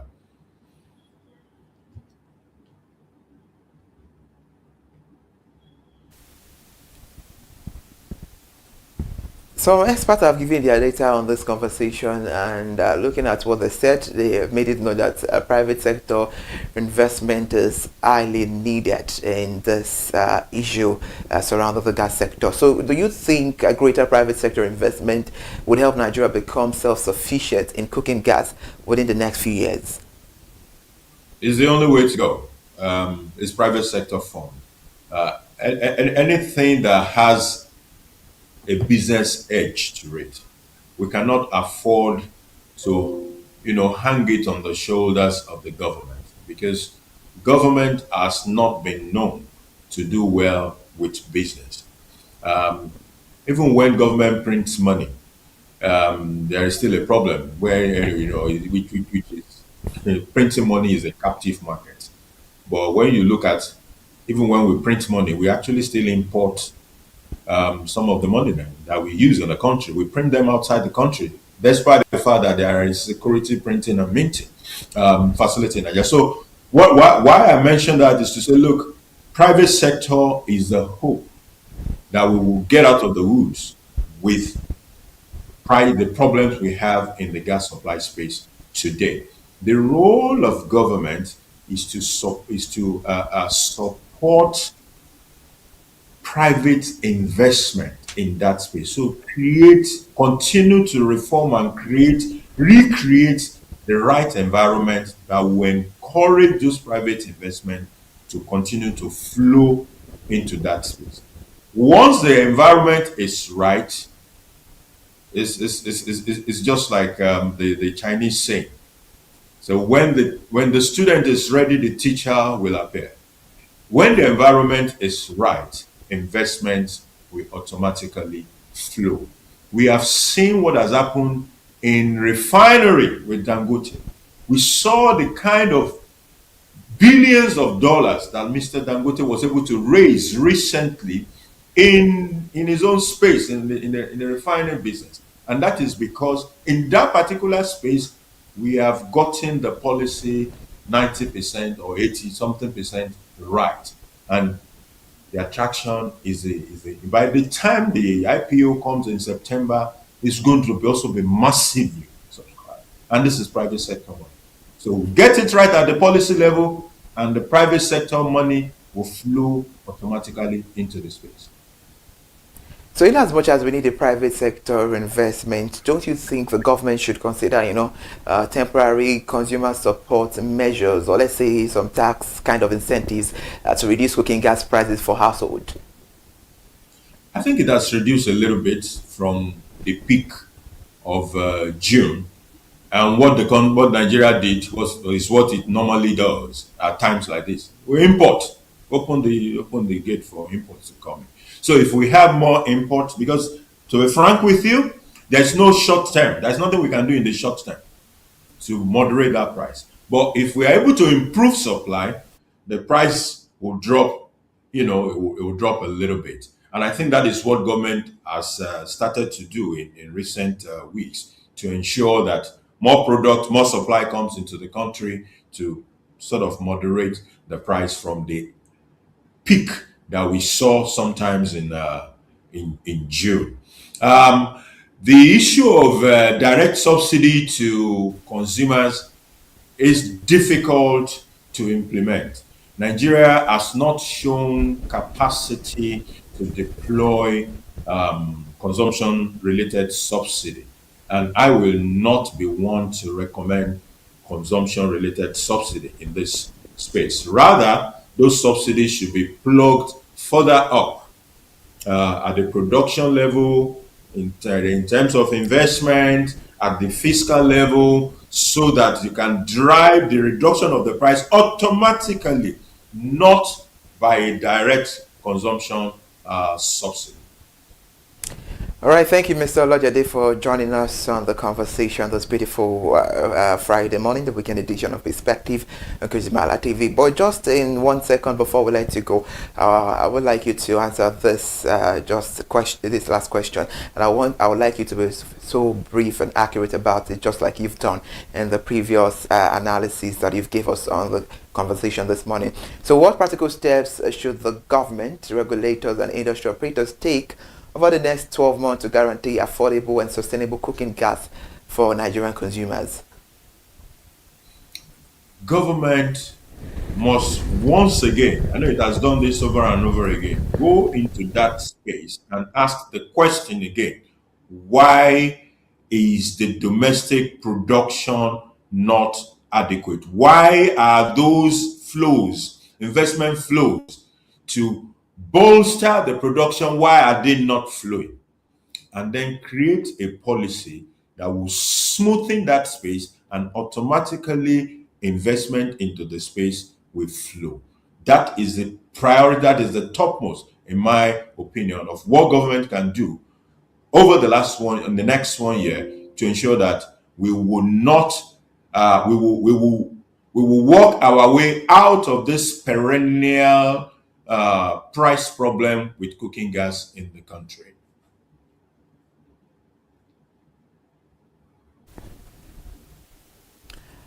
All right, thank you so much, Mr. Gbolahan Olojade. Your time and your insights are very valuable. Thank you for giving us your knowledgeable, insight on this conversation. Thanks for having me.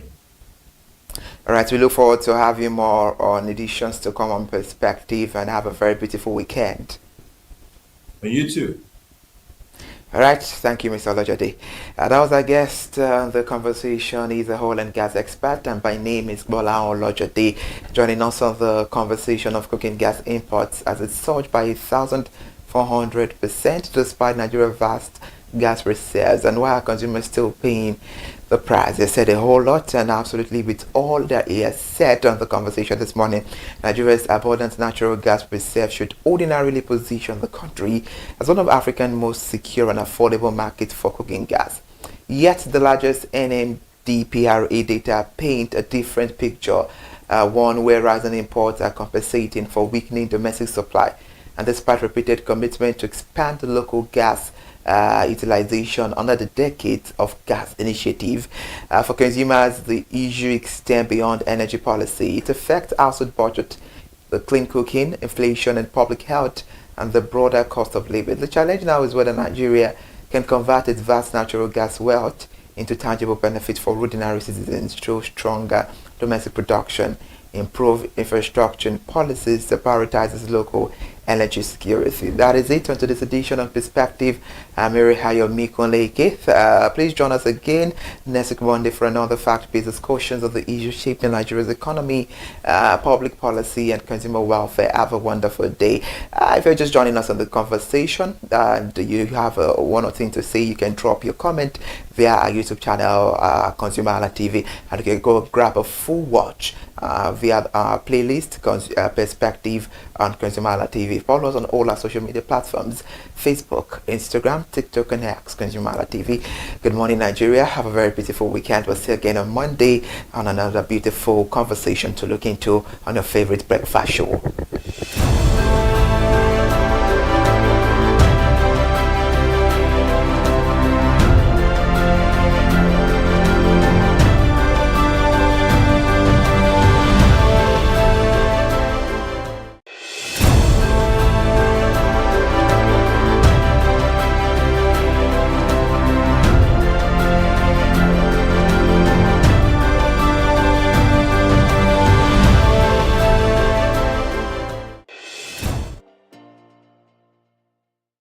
My name is Sharon Rotimi. I'm an actor and I am on ConsumerHalla TV. Now, ConsumerHalla TV is a consumer advocacy channel. So if you have any issues, consumer-related issues with brands and services, you can reach out to them and they will be sure to handle it or to cater to you. Thank you so much.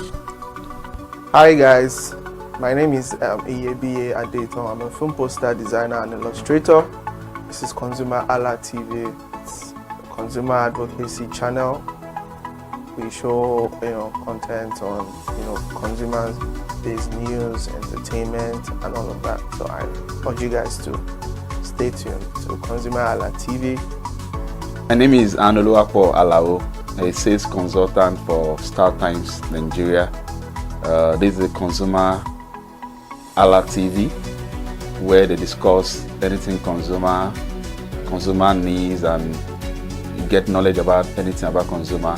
So keep watching Hi, my name is Adebola Ogushino. I'm a filmmaker and you're watching ConsumerHalla TV. Any consumer related issues, they've got you. Hi, my name is Stephen Olorunshisi. I'm a strategy and sales professional currently working with Obey, and you're watching ConsumerHalla TV. I mean, this is one of the channels that you don't want to but stay on. Consumer advocacy, brand promotion, everything consumer, what you need to learn for your business to grow. This is a channel where you learn, where you experience entertainment to, but it's good for businesses, for brands, and for an entrepreneur. If you want to know more about businesses, want to know more about brands, please stay watching. All right, thank you so much, ConsumerHalla TV. Keep watching. Hello, good day. My name is Tunde Balogun. I'm the lead pastor at the Kingsborough Church in London. And you're watching ConsumerHalla TV, which is a new initiation into the TV industry in Nigeria, the first of its kind in Nigeria. And I know that it's going to bring value and quality into the service industry. ConsumerHalla TV is here to offer value to service industry and to give a voice to consumers, bring awareness to the brand industry, and also bring education to what it is to have quality for what you paid for. I know that through ConsumerHalla TV, you are going to be able to get what you have paid for quality-wise and also give a voice to you in wherever it is that you do. I am here to support and give a shout out to say that keep watching ConsumerHalla TV and we'll have a better quality for value in Nigeria and in the global space. Please continue to watch ConsumerHalla TV because it is here to make things work better for you. It is on this note that I would like to say a big congratulations to the chairman and CEO of ConsumerHalla TV, Pastor Tunde Olufowora, and all the staffs of this great organization. Thank you for what you do. You are making things happen for us, and I pray that God bless you. Thank you. Hello, my name is Toyin Balogun. I'm here to give a shout out to ConsumerHalla TV, #1 platform helping you to shop smart, spend wisely, and live better. Anytime you have any kind of issues with your shopping, or you want to know a very honest review, please contact ConsumerHalla TV, here to help you. And please join the community where we can all make life easy and better for all of us. Hey there, do you know in the world today, everyone is a consumer. And as consumers, we all have the right to be heard. In Nigeria today, as a consumer, you have all right to product information, right to fair pricing, right to return goods, right to product labeling, right to fair dealings, and a lot more. Well then, have you heard about the new media channel? ConsumerHalla TV. ConsumerHalla TV. ConsumerHalla TV. At ConsumerHalla TV, our goal is to inform and educate consumers in Nigeria with insightful news alongside development within the fast-paced world of consumers through well-researched, specialized, and analytical content. Our vision at ConsumerHalla TV is to create an engaging platform that provides right connections for meaningful brands in Nigeria, thus creating a more caring world for consumers where business thrive. And guess what? Our ConsumerHalla brand is the first consumer complaint resolution portal in Nigeria, powered by a 72-hour feedback mechanism. We offer consumer advocacy, informative talk shows, branding promotions, advertising, and lots more. Connect with us via our YouTube channel at ConsumerHalla TV. Follow us on our Facebook page, ConsumerHalla TV, our Instagram page, ConsumerHalla TV, and do well to subscribe to our YouTube channel. Subscription is free. ConsumerHalla TV at ConsumerHalla TV. you deserve to be heard. At ConsumerHalla TV, you deserve to be heard.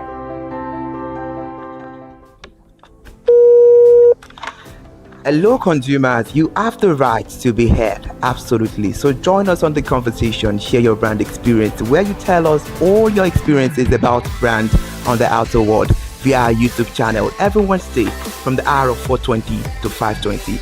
You can watch us via our YouTube channel, ConsumerHalla TV, and subscription is free. Follow us on all our social media platforms, ConsumerHalla TV. Share your brand experience. It's about storytelling. It's about experiences. Hello consumers, you're welcome to another exciting episode of Consumer Voice on ConsumerHalla TV. I am Matilda Omenai. As you already know, Consumer Voice is a show where we'll be visiting different places in Lagos to check out people's preferences, hear what the consumers have to say about different leading brands that they make use of. Hello, it's your boy here, Iremofe Koforola, and you know what? They call me the AUF General Overseer. Every day is a blessing and it is meant to be enjoyed maximally with AUF packages that put a smile on our faces. And guess what? That is why this show AUF is for you. You can get to know about trending market slashes, promos, offers and juicy deals that put a smile on your faces, and you can always enjoy them maximally. And you know one thing that is so interesting about this show? It is a blend of English and Pidgin. As I dey run you English, now I go dey marry am with Pidgin, make am spicy. So catch me every time on the show to enjoy more about trendy AUF packages. Peace. Public service announcement. Hello consumers, I am Kikelomo Ajibola and welcome to the Scam Alert segment on ConsumerHalla TV. Scam Alert educates viewers about various scams affecting consumers. We learn tips on how to identify fraudulent activities and provide advice on protecting our personal information. We aim to raise awareness and empower viewers to avoid falling victim to scams. We cover various topics such as phishing, identity theft, fraudulent investment schemes, and many more. You want to catch up on how these scammers invade our lives? Join us every Tuesday by 12:30 p.m. for Scam Alert on our YouTube channel at ConsumerHalla TV. Subscription is absolutely free. And in case you're not following us across all our social media platforms, follow us on Instagram, Facebook, X, TikTok at ConsumerHalla TV. Don't say I didn't do anything for you this 2025. Bye. Welcome to In the Marketplace. We are taking you on a journey behind the scene of Nigeria's most vibrant market, from the sight and sound of the market to the stories of the people who makes it thrive. We will be sharing the untold stories that brings this market to life. Join us as we explore the history, challenges, and triumphs of the market vendors. We will dive into the daily lives of the people who call markets home and uncover the secret that makes this market special. You will get to see the passion, energy, and dedication that goes into making this market success. Tune in to the In the Marketplace on ConsumerHalla TV on Thursday by 11 a.m. to experience the sight and sound. Don't forget to follow us on all our social media and on ConsumerHalla TV. I am Elizabeth Abefe. Hello fellow consumers, are you looking for a program where we give analysis about brand and a program where we project the voice of the consumer? Join my team and I on Consumer Analytics and Resolution Box by calling on the program to get your issues resolved. And in case you are wondering where Consumer Analytics and Resolution Box will be showing, please join us on our YouTube channel at ConsumerHalla TV. Subscription is free by 2 p.m. to 4 o'clock p.m. every Mondays and Wednesdays. Consumer Analytics and Resolution Box will be airing and will be here to provide you any information on brands and also issues that you have pending for us to resolve. Also follow us across all our other social media platforms, Instagram, Facebook, X, TikTok at ConsumerHalla TV. And that is why at ConsumerHalla TV, you deserve to be heard. Hi everyone, I am Iri Ayomikunle Eke. Join me live on Perspective every Mondays to Friday from the hour of 9 to 10, where we have meaningful and engaging conversations about all the burning and pressing issues making the round. Issues related to our economy and consumers. It's conversing, it's relatable, it's beyond interview. We have expert analysts who gives updated analysis about all aspects of a conversation. Join the moving train by subscribing to our YouTube channel, ConsumerHalla TV, and do well to follow us on all our social media platforms, ConsumerHalla TV. Stay informed. Thank you. I am Matilda Omenai. As you already know, Market Today is the show where we visit different markets across Nigeria, Lagos, to check out the prices of different things, ranging from household items to foodstuffs to cosmetics, electronics, every other thing. In a world of hustle and bustle, entertainment keeps us alive, and that is why at ConsumerHalla TV, we ensure you enjoy all around 360-degree entertainment program. Screen Time is the show for you, where you enjoy top 5 countdown, celebrity of the week, exclusive interview, and other segments. Don't mind if it's just a jealous person. Oh, It's new damn. movie release, update, and screen time. I'm going to enjoy myself because this is my favorite time on the program. I get to recommend good movie for you, and I'm also waiting for you to recommend movies to me also in the comment section. Screen time is not just all about entertainment, it is relaxing and also educational. So that is why we are bringing to you Screen Time on ConsumerHalla TV. And in case you're wondering where to join us every Mondays by 5 p.m. at ConsumerHalla TV on our YouTube channel. Subscription is very, very free. And in case you have not followed us across all our social media platforms, please do so. We are begging you, on Instagram, Facebook, Twitter, and also TikTok at ConsumerHalla TV. What are you waiting for? Click on that follow and subscribe right now. And from the I to the R to the E to the M to the F to the E, my name is Iremofe Koforola, the man always clothed in wealth and strength. And I am Kikelomo Ajibola. Ta-da! Right.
Good morning, the time is 10 o'clock. I'm Yuri Hayomikole, AK. Welcome to the news. President Bola Ahmed Tinubu has launched World Bank-backed initiatives at the State House Banquet Hall in Abuja to ease the economic impact of the ongoing national reforms. The ceremony on 16 July 2026 introduced the concessional package valued at $2.42 billion. Minister Doris Uzo-Okanite confirmed the package, which includes $500 million for additional economic resilience funding and $300 million for internally displaced communities. The development framework allocates funding across human capital opportunities for prosperity and equity initiatives covering governance, basic education, and primary health care. This strategy relies on the multi-year funding from the International Development Association of the World Bank. Embedding social scheme within result-based programs, this grant a longer-term development with financing while accepting independent performance verification conditions. Officials stated that the multi-sectoral strategy aim is to strengthen social registers, build resilient public institutions, and support vulnerable communities nationwide, while constitutional terms offer cheaper capital than commercial options. Experts note the increasement of the borrowing places, which is a higher, longer-term debt obligation of the federal government. success also, they say, depends on transparent implementation and institutional capacity across participating state agencies. And also the Office of the Vice President, where the Vice President, Kashim Shettima, has urged African nations to establish a unified policy front to shape the global artificial intelligence and telecommunications governance. Speaking on the 23rd July 2026 at the African Telecommunications Union Conference in Abuja, the Vice President emphasized that no single country can achieve digital ambitions alone. He was represented at the venue by Ibrahim Adije. The conference allowed members of states to align regulatory priorities ahead of the 2026 International Telecommunication Union Parliamentary Conference and support continental candidates. Delegates are focused on harmonizing technical standards, expanding affordable broadband access, managing spectrum, and establishing a joint rule for responsible artificial intelligence deployment. The Vice President noted digital networks are now as vital as physical infrastructure. The administration reaffirmed Nigeria's commitment to expanding digital infrastructure, strengthening cybersecurity, and building a cooperative, competitive workforce under President Bola Ahmed Tinubu regime. Officials stressed that African nations must shift from passive tech policy consumers to achieve decision makers. A coordinated continental approach will amplify the bargaining power, protect sovereign data interests, and ensure African perspective that shape a global framework. The Nigerian Safety Investigation Bureau has deployed its gold team following a runaway excursion involving an Enugu aircraft at Benin Airport in Edo State. The incident occurred on 23rd of July 2026 when an E-170 operating flight 4264 from Lagos veered off runway 05 into the bush. All 63 passengers and 5 crew members were safely evacuated. In an official statement, Enugu Air confirmed that the aircraft bearer registration FNENR had been secured and the regulatory authorities notified us. Passenger Benjamin Modi explained that the plane appeared to touch down unusually late before overshooting the paved surface. Emergency teams stabilized the scene with federal investigators as they collected the flight data to evaluate mechanical and environmental conditions. The Nigerian Safety Investigation Bureau confirmed its investigation aim is to identify safety deficiencies rather than assign fault to the operating crew.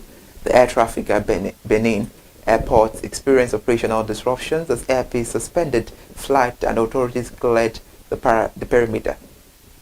Aviation regulators promised that preliminary findings would be released following standard international civil aviation guidelines.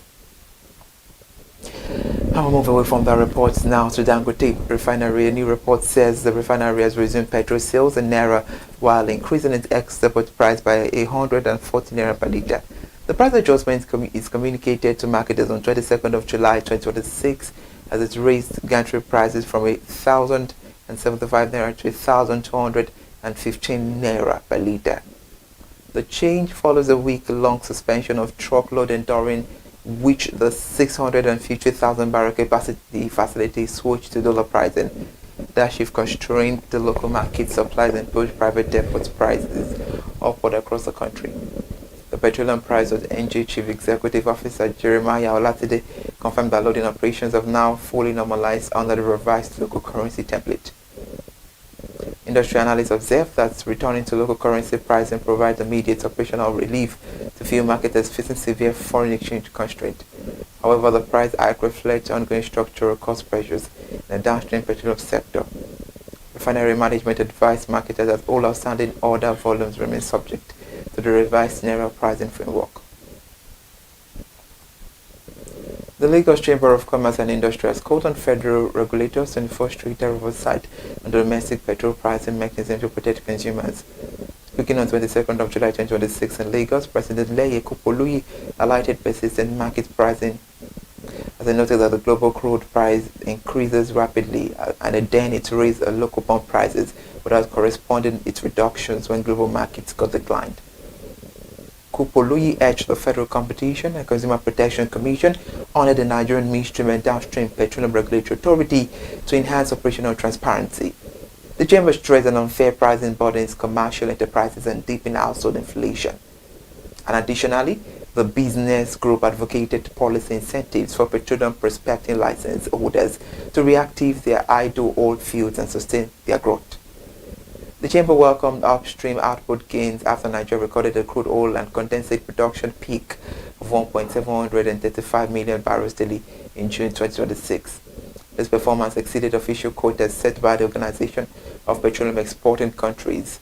The business leaders reiterated that market transparency remains crucial for long-term economic stability and investor confidence.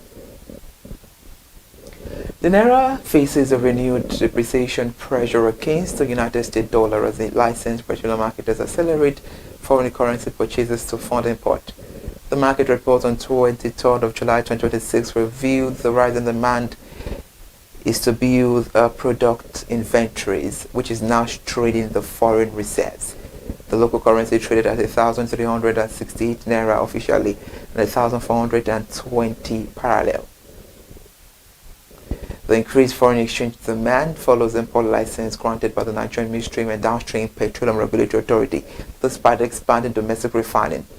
The Independent Petroleum Markets Association of Nigeria, through spokesman Chinedu Ukadike, urged the government to halt the fuel import. Ukadike argued that imported petrol remains costlier than local output, exacerbating the currency volatility and weakening the domestic refining investment. Moreover, the situation has heightened operational friction between local refiners and energy regulators over foreign exchange allocation policies, and Dangote Petroleum Refinery officials expressed concern that product imports waste the foreign reserves while local capacities sit underutilized. Financial analysts warn that the unchecked import demand will keep the local currency vulnerable to further downside. Well, on another report, Nigeria's broad money supply rose to 133.25 trillion naira in June 2026 from 129.21 trillion in May. Officials data released on 22nd of July 2026 by the Central Bank of Nigeria showed a liquidity surge of 4.04 trillion naira despite maintaining the interest rate at 26.5%. The liquidity expansion was driven primarily by quasi-money such as savings and time deposit, which reached 88.54 trillion naira. Demand deposit rose slightly to 39.78 trillion naira, while cash outside formal banks fell to 4.92 trillion naira. The debt domestic asset expanded by 4.37%, while net foreign asset dropped by 1.56% during the same period.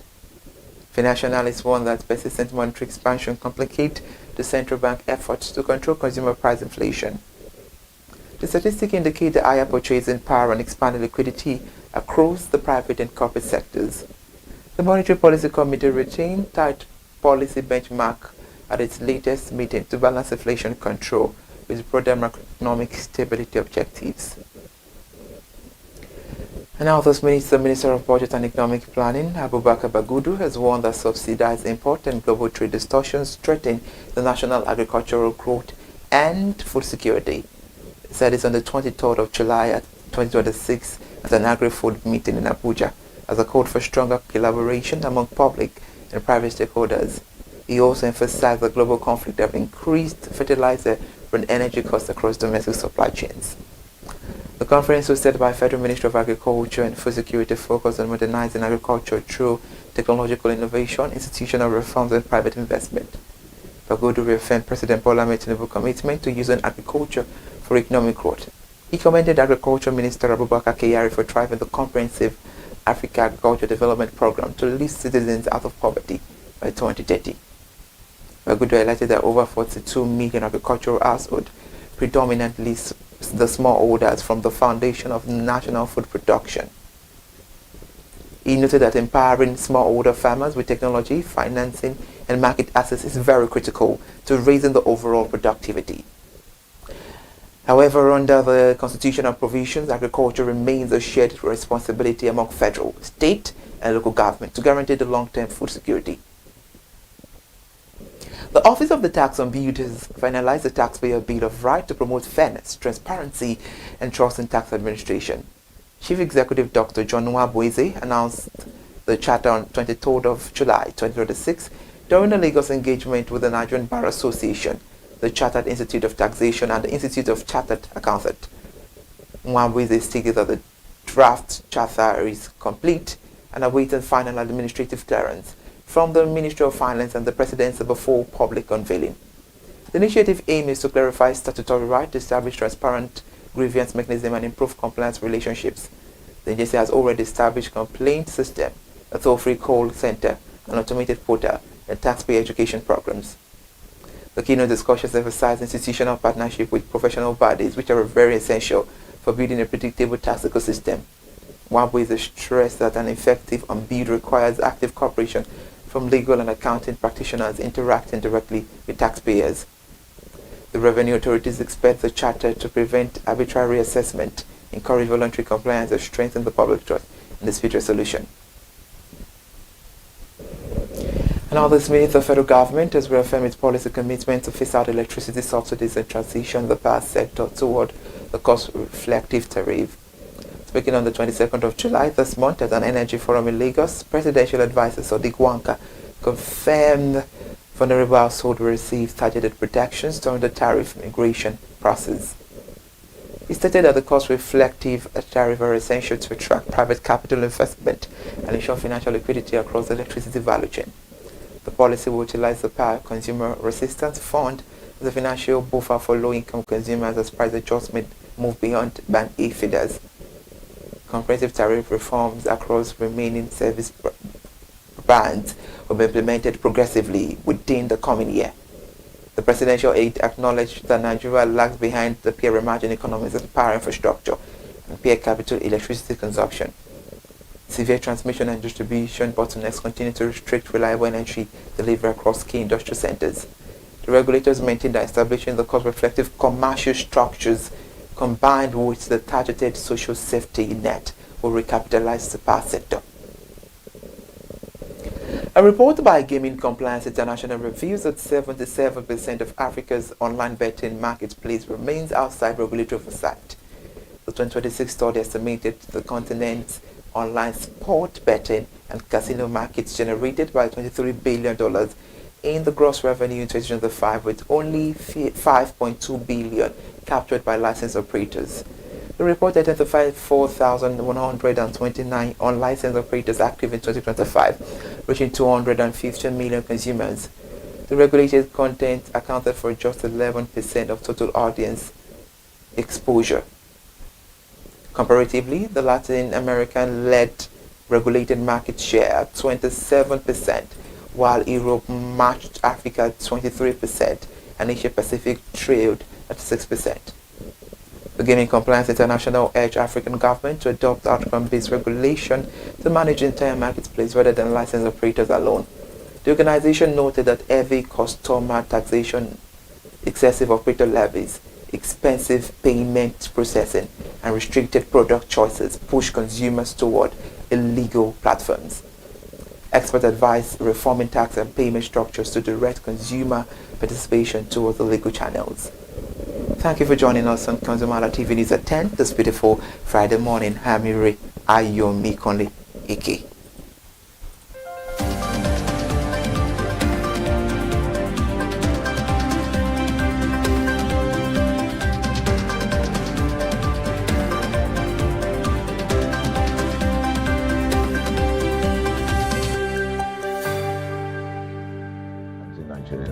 And you go on that platform, you can actually click, just a click, you can find the brand, you can actually lodge your complaint, and once you submit it, that complaint will be routed to that organization, and within 72 hours, we will obtain feedback for you.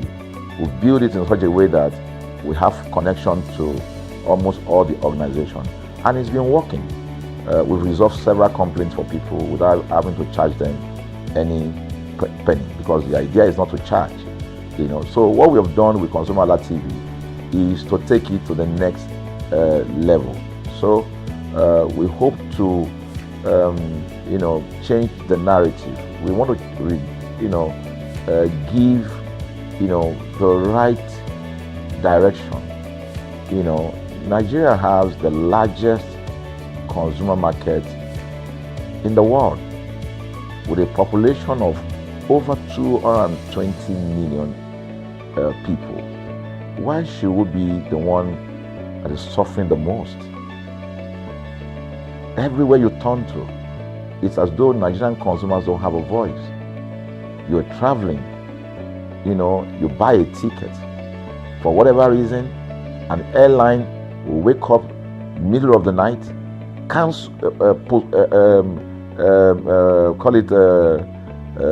delay the flight for whatever reason, and then you'll be waiting at the airport for hours. You'll be there for 2 hours, 3 hours, no any explanation. Then while you're there, they can even wake up and say, oh, flight has been cancelled. So everybody carry their luggage and go home. Nothing happened. Of course, things are changing. We must commend government because government is beginning to wake up, but there's still a lot to be done. And we believe that we can help to make, bring about those right changes. So we offer deliberately, part of what we do is that we also offer advocacy, all right? We're not just an advocacy organization, but we offer advocacy. We have a legal team, we have lawyers that are registered on our platform, all right, that can also take up cases, okay? So, and we've taken up many cases like that, and won those cases. So, ConsumerHalla is a platform to help consumers we're not fighting brands, but rather we say we're bringing about an amicable, resolution of conflict, such that it will be beneficial to the consumers and also be beneficial to the brand. I remember the word of Jeff Bezos. Bezos is the founder of Amazon. He said that the most important single thing, all right, for an organization is to focus obsessively, use the word obsessively, on the customer. We often say that customers is a king. They should sit at the top of the ladder. In our environment, customers are the ladder. A brand wakes up today, decide what product to produce. They wake up today, decide how much the consumer should pay. They wake up to decide everything for consumers. So consumers are just at the receiving end. And yet, they are milking the consumers. There's no price regulation in this country. None. People just wake up and fix prices. Look at the power. Government wakes up, we change policy, we wake up and we get people to pay more. We think it's time for consumers to begin to speak out. In speaking out, in engaging, we can get the brand to begin to do what is right. And of course, I know that the consumers themselves need to be educated. So our role, our vision also is to ensure that we educate consumers, we bring awareness. A lot of Nigerian consumers don't even know about their rights. You buy a product from a supermarket. I've had this experience. You buy a product from a supermarket, all right? For whatever reason, you take that product back to your house, and maybe something went wrong somewhere. By the time you take that product back to the shop where you bought it from, and you say, Oga, this thing, you know what's going to tell you? Oga, na me make am. Let me make am now. That's why I buy am. Meaning that there's nothing I can do to the product. So you lose the product, then you lose your money, because the money is not refunded. The product you can't use. Only in Nigeria. Only in Nigeria. Let me give you another experience I had. In the course of this, because I went around, in doing this. I was in US, I was in UK, I was in South Africa, I was in Germany, just because of this, to just study the environment. I was in a friend's house in UK, in London, and then what happened? We were going to go out, and he was going to dress up. So he said, to me, I was seated in his sitting room. So he said, wait a minute, I put up an iron That's the pressing iron. 2 days ago or so from a store, oh, let me try this. Let me just stand, use that to iron my shirt, and we can go out. So I was seated. The TV was on. I was watching. While I watched him, he brought out the pressing board, spread it out, brought the iron out in my presence, plugged in the iron, and then as soon as he switched on the power button, we just had a spark. Boom! Ooh. The guy was raged. Then he goes, What just happened? So he said, No, these guys are in trouble. They're in soup. I was thinking, what are you going to do? I was trying to compare that experience to what would have happened in Nigeria. In my presence there, he opened the pack. There was a card inside it. Inside that card was a call, number to call. And he called the shop or wherever he got the thing from. I was hearing the conversation that was going on. And all he said to them on the phone was, look, by the time he even called, clearly because they already, through the call, they could trace where he was calling from and who was calling. He said, I picked up this number, I picked up this iron yesterday, and guess what? I just plugged it to power, and then this thing just, stopped, didn't work. At the other hand, I could hear the voice, oh, we're so sorry. We're sorry about that. And they said, this is your address? Yeah. Don't worry, we'll get you a replacement. All right. So my friend handed the call and dropped the. So I said, so what's going to happen? He said, don't worry yourself now. Shabi, we're here. They will bring a replacement. I said, they will bring a replacement. He said, yes. I said, they won't even try to check whether it was your fault, because it could have been your fault. Maybe you didn't do something well about the first. No, it can't be his fault. Shabi is a brand new item that he bought. While we were still talking, in fact, I'm not even sure it was up to 30 minutes or so, we had a knock on the door. He himself said he must be the dispatch person. By the time he opened the door, it was a dispatch man that was on the other side. And then the dispatch man was at the door. Just watch this. Was at the door. I was seated in the sitting room. The guy was at the door to meet with the dispatch guy. The dispatch man that brought the replacement iron, I heard him say, we're so sorry. So I was so shocked. I mean, a dispatch man, this guy is a dispatch, so also apologize. I was so touched by it that even a dispatch man was so trained, to tell the guy, we are so sorry. And guess what? He brought the replacement iron. By the time my guy opened the iron, it was a bigger size iron. So they replaced with a bigger size iron. The guy never asked for the one that went bad. He didn't say, Oga, where is the other one that we gave to you so that he could take it back? No, he just bought a new one and gave it back. So I asked my friend, I said, can you interpret this to me? He said, here in London, if they didn't do this, they know the next thing I will do. So I'm just going to grab a lawyer and I'm going to tell them they've destroyed something in my house. By the time I'm done, they will pay through their nose. Because the consumers are conscious of their rights. In Nigerian consumers, even those who are aware, won't even take the battle up. Everybody just go, what can we do now? Today they wake up and ban this. What can we do now? So we're going to change the narrative. We have to stand up.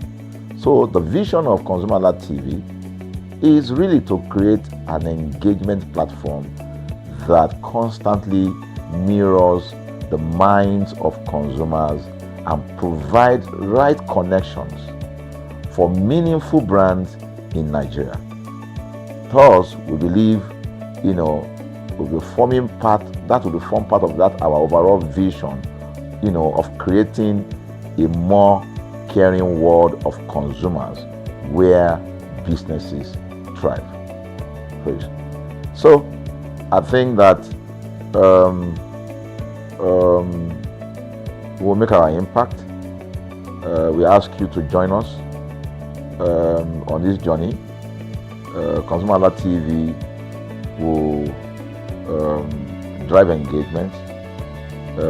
It will also be there to help to promote brands that are doing what is right.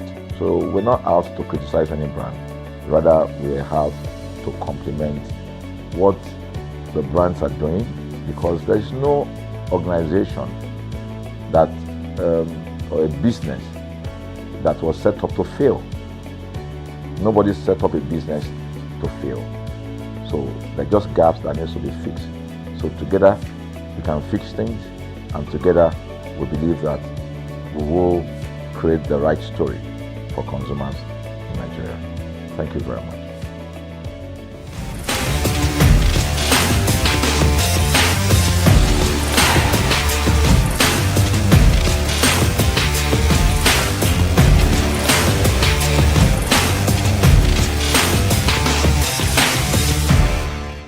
Hello consumers, for decades, newspaper has been an important source of news, information, public discourse in Nigeria.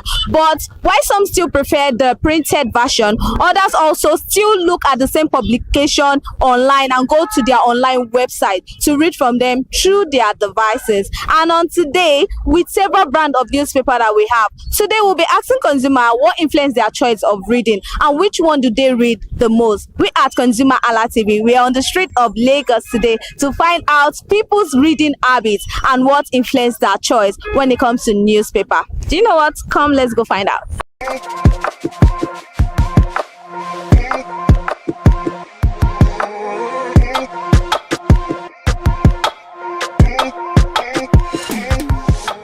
Good morning, sir. Good morning. How are you? I'm fine. Okay, so what is your name? My name is John Umo. John Umo. I wanted to ask, do you read? But then I can see a newspaper with you. But what choice of newspaper which of the newspaper do you read the most? Guardian is my preferred newspaper. So is there a reason why you are now reading Vanguard today? Because I came here to buy my Guardian, they said it's finished. So that's why I settled for Vanguard. So why do you prefer Guardian newspaper? Columns, the column and the columnists. That is number one choice of newspaper, or what enticed me to Guardian. So how often do you read? Every day. What influenced your choice of reading? Even from my infancy, my father was a judge. He used to buy newspapers and we would scramble for it when it arrives. So I had the inspiration from there to read newspapers. And most so, I'm very informed because of newspaper reading. You know the world is now evolving, and these newspaper, all of them now have a website online that they read. Yeah. But then is there a reason why you prefer the printed copy to reading online? Yes, I like to keep copies for reference. If you come to my house, my library is very rich. So some people used to come and ask me, so dates of newspaper, and I will give them. So I like to keep the hard copy. I also read online, no problem. Okay, now I want you to rate the Guardian newspaper over 10 based on your reading habits with them. How will you rate them over 10? Well, I can only rate the one I love, okay. And that is Guardian. Okay. Guardian has an edge over some of them. I'm not downgrading anyone. Guardian has an edge over them. So, because when I remember the columns of the old, yes, the Professor Escotoyo, Professor Madinugu, and so on, I was so impressed by their thoughts. So, Guardian, I still rate them the best. So, how will you rate them over 10? I want you to rate them. Is it 8 over 10, 9 over 10, 10, 10? Well, for Guardian, I can rate it 7 over 10. 7 over 10. Yeah. Is there anything you like them to do better? Anything you want them to improve on? They have been very objective, and so far it has remained the cardinal points. Objectivity. So I like newspaper that is very objective, not biased. So how much do you buy newspaper now? Back then and now, what will you talk about the price? Then it was cheap, though it was not cheap like that too. If you don't have the money, don't buy. Still now, you don't have the money, don't buy. But it's harder now than before. being that most newspapers gone online. And then I see read online too. I see buy data to read online too, but I like to keep hard copy. So it was okay. I remember I bought Guardian when it was 15 naira, 20. So like that, they increased it to 250, 300. So we are seeing here. Thank you very much. Welcome.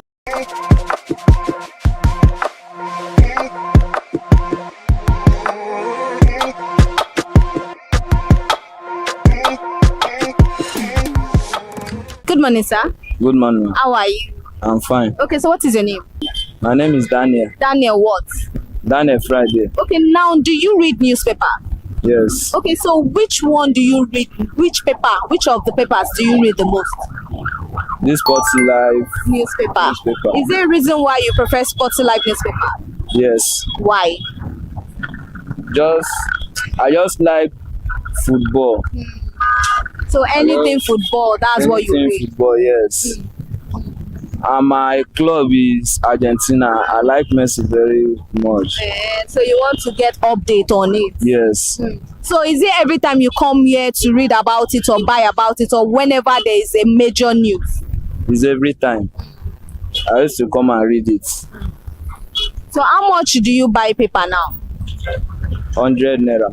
100 naira? Yes. We used For to the buy Sporty? paper. Yes. For the Sporty, we used to buy it 100 naira. So I want you to rate this Sporty newspaper. How well will you rate it over 10? That is 9 over 10. 9 over 10. So now, is it that you just only read the printed version, or you still check online what is going on? Sometimes I used to check online, but ever since my phone lost, that's why I depend on newspaper. Okay, ever since your phone lost, yes. That's why you now check the printed version. Yes. Okay, thank you very much, sir. Thank you, ma'am.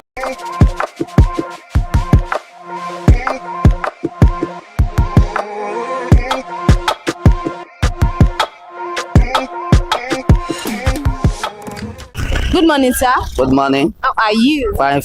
Okay, so what is your name? My name is Devan Philadelphia. Okay, now the question should be, do you read newspaper? But then let me start asking you from the seller perspective. Now, do people buy newspaper often? Yes. The interest is still there despite the online. Despite the online. Yes, so now, there's massive interest. Because I'm a journalist. So, not just a journalist, I'm a publisher. If discover we have online, we also have the hard copy and the hard copy, the printed one. Then you discover that the most serious minded people, not just dealing with the online, they deal with the hard copy. Yes, you want to put advice in newspaper, you go for the hard copy. The court go for hard copy. Everybody go for, even the government for hard copy. I must tell you, this government is very, very faithful to the media industry.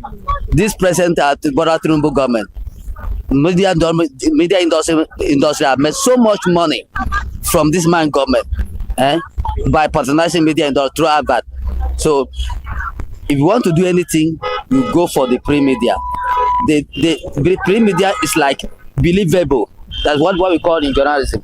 So it's more believable what you see in the print media. People believe so much what you see here than what you see in online. And also, the online is not even helping matter. The online tell a lot of lies. They just put something online, but they don't verify their story. They don't authenticate your story. They just put something online. People start. By the time you do it, you discover that it's false. I can mention so many things that is happening online. But even with that, the hard copy, the Punch, the Guardian, the Vanguard, there are many other things, they're also online. So they are not losing. Okay, now you've mentioned the Punch, Guardian, and all of that. Which one do you think customers buy the most? Which one do they ask for urgently? Which one moves? Punch is still leading, but there's what we call classification of the media industry. I classify it myself because I'm a veteran, 43 years old in the media industry, and the journalist publisher.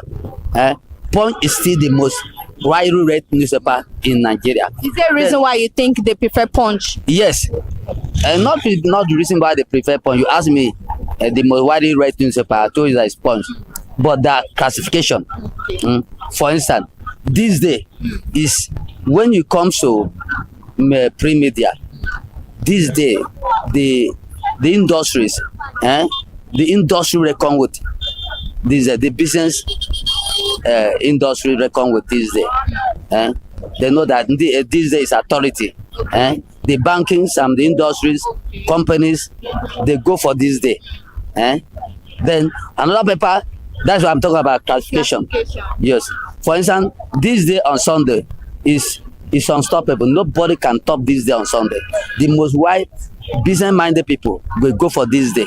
Women on Sunday, because there's an Insight magazine on Sunday in this day. So women don't do without that. Even their husband, when once you come, if that magazine is not inside this day, they will not buy it. They buy it for their wife.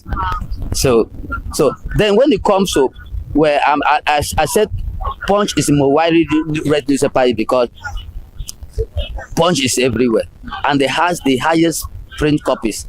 That's the number of copies they print. And let me come down to a layman number. The number of copies Punch print in the day is far higher than every other papers put together. You see that? Then when you come to spread, Punch also have the spread. Have you seen that? Punch has the spread. When I'm talking about the spread, I'm talking about anywhere you go, you see Punch. Whether Calabar, whether you all the 36 states, you see Punch newspaper. You see that. But this day also. Then when you come to Vanguard, Vanguard has South. They dominate South. South news. And South. For that reason, they attract a lot of advert that is coming from South. Yes.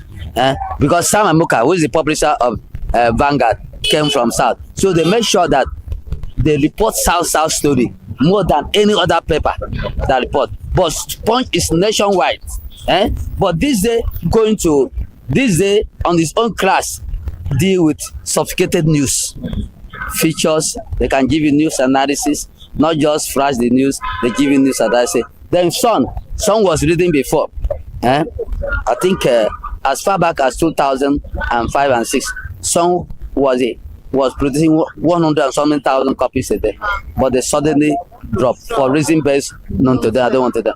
Then when you come to Guardian, in terms of advert, Tuesday and Thursday is if you want to press advert in Guardian and advert in any newspaper, you go for Guardian.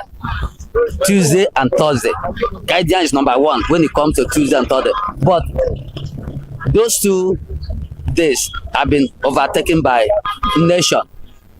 With the advent of Turumbu coming to being in government now, most of the advert that comes now, you see it in Nation and Punch. So Punch and Nation have taken over the advert space from the Guardian. Guardian was dominating Tuesday and Thursday. Any advert you want to press, it must be Guardian. But Nation and Punch have taken over.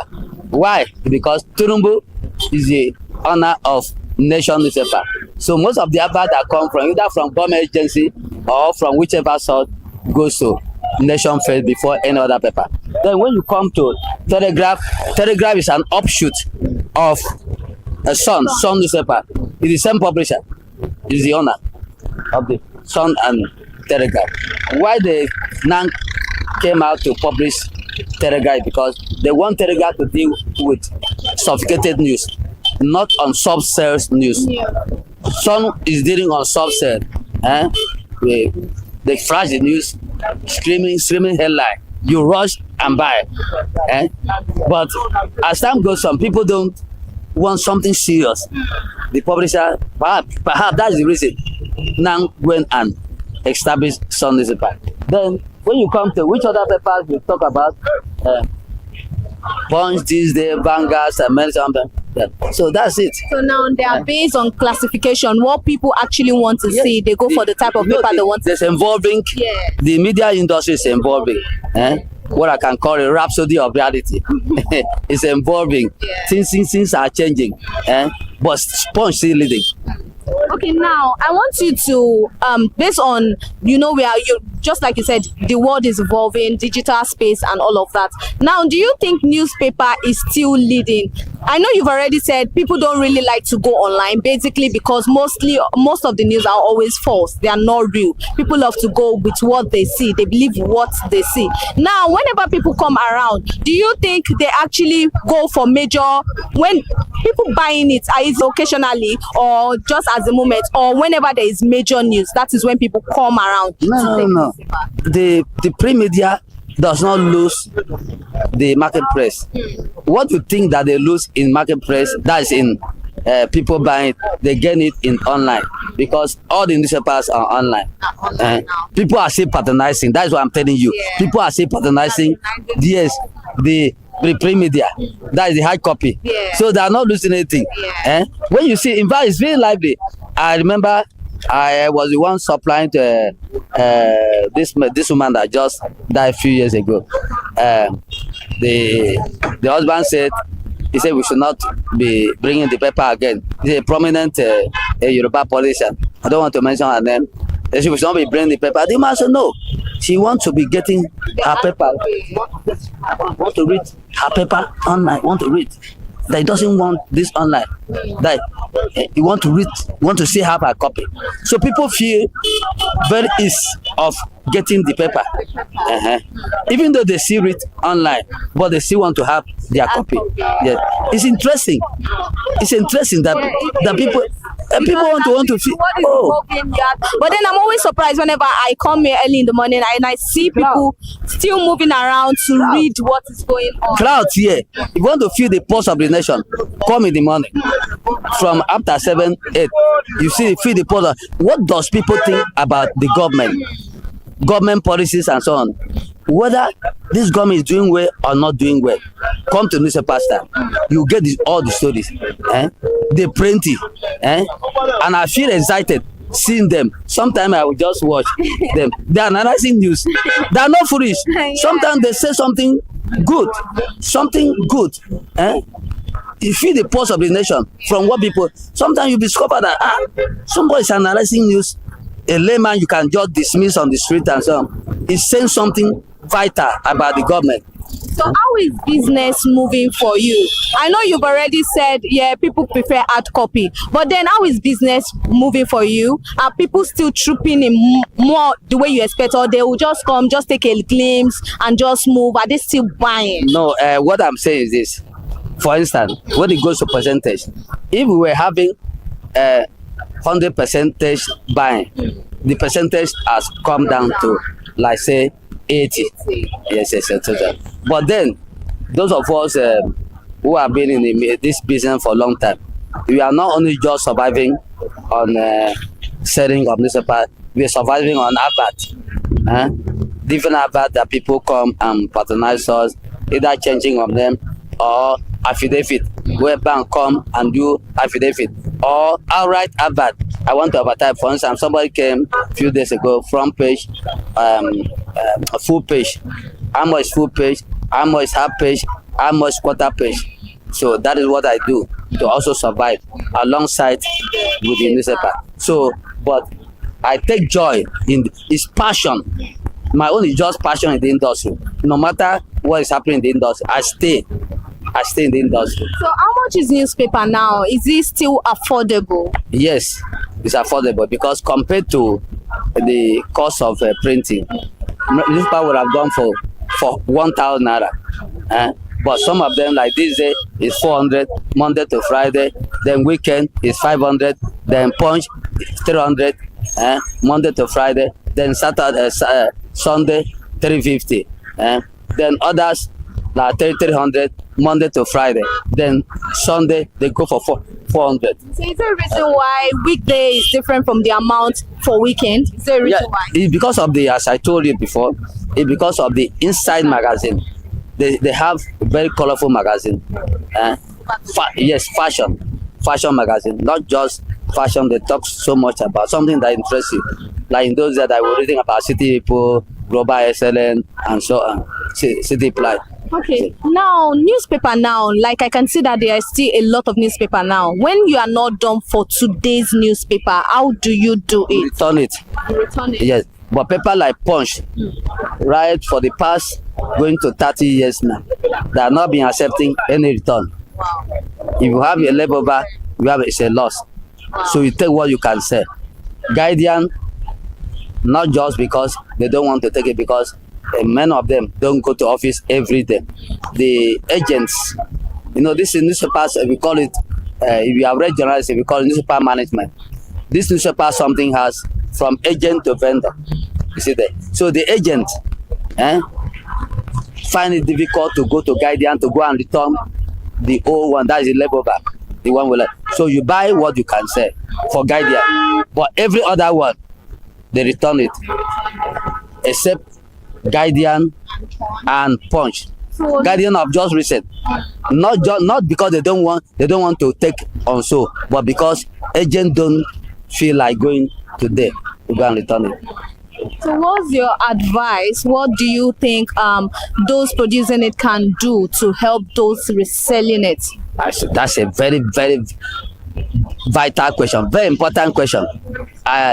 Because I said media industries should do more for agents and vendors. I'm very happy this question you asked. I think it's the most important question of all the questions you have asked. I said media industry should do more to vendors and agents. There's a difference between vendor and agent. The agent are those distributors. They take it, now give to vendors. Vendors are the ones sitting on the street, or like a newspaper stand like this. They should do more, because the vendors, since readership is dropping, so many of vendors don't have left the industries, because many of them have families, are paying school fees, pay house rent, and so on. Many of them are left. They should do something to sustain the vendors, because you as a publisher, me as a publisher, as a journalist, I cannot be going on the street to start selling newspaper, or after I don't write my story finish, I'll say go to the street. There's somebody is doing that job. The person that is doing that job, you take up that person. But that's what media industry are not doing. I'm very angry with them, all the publishers, and that's the collection I want to correct. And you can see that's my newspaper. This age, I've been coming out once in a while because of finance. When this newspaper is out, I'm going to do immediate correction for that.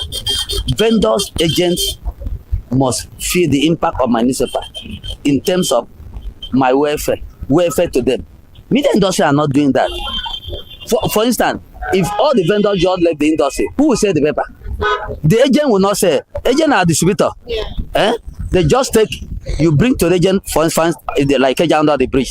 When you bring to agent now give it to vendor. Vendor is the one that goes to the street.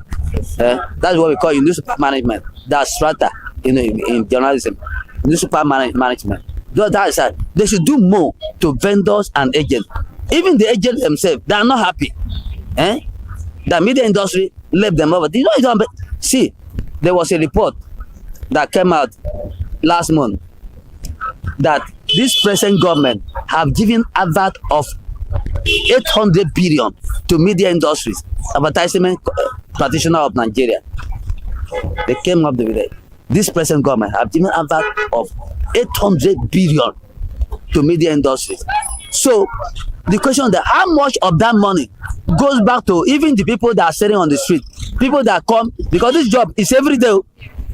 By 5 o'clock, they're already, some of them in those days in this industry, when in early 80s and 90s, by 2 o'clock, you're already 2 a.m. You're already under the bridge as agent. Vendors just come. They will come around 5 or 6 in the a.m. in the morning. Call the paper, go and say, what are you doing for that person? It's every day, Saturday, Sunday, including Saturday, Sunday.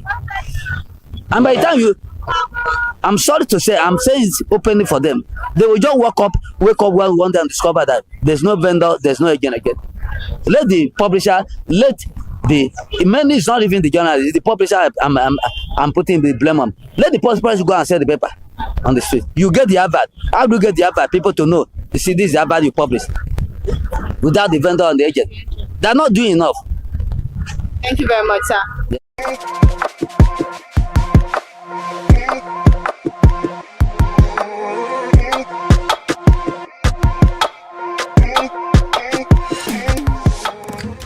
As technology evolves, some readers still value the experience of buying printed newspaper.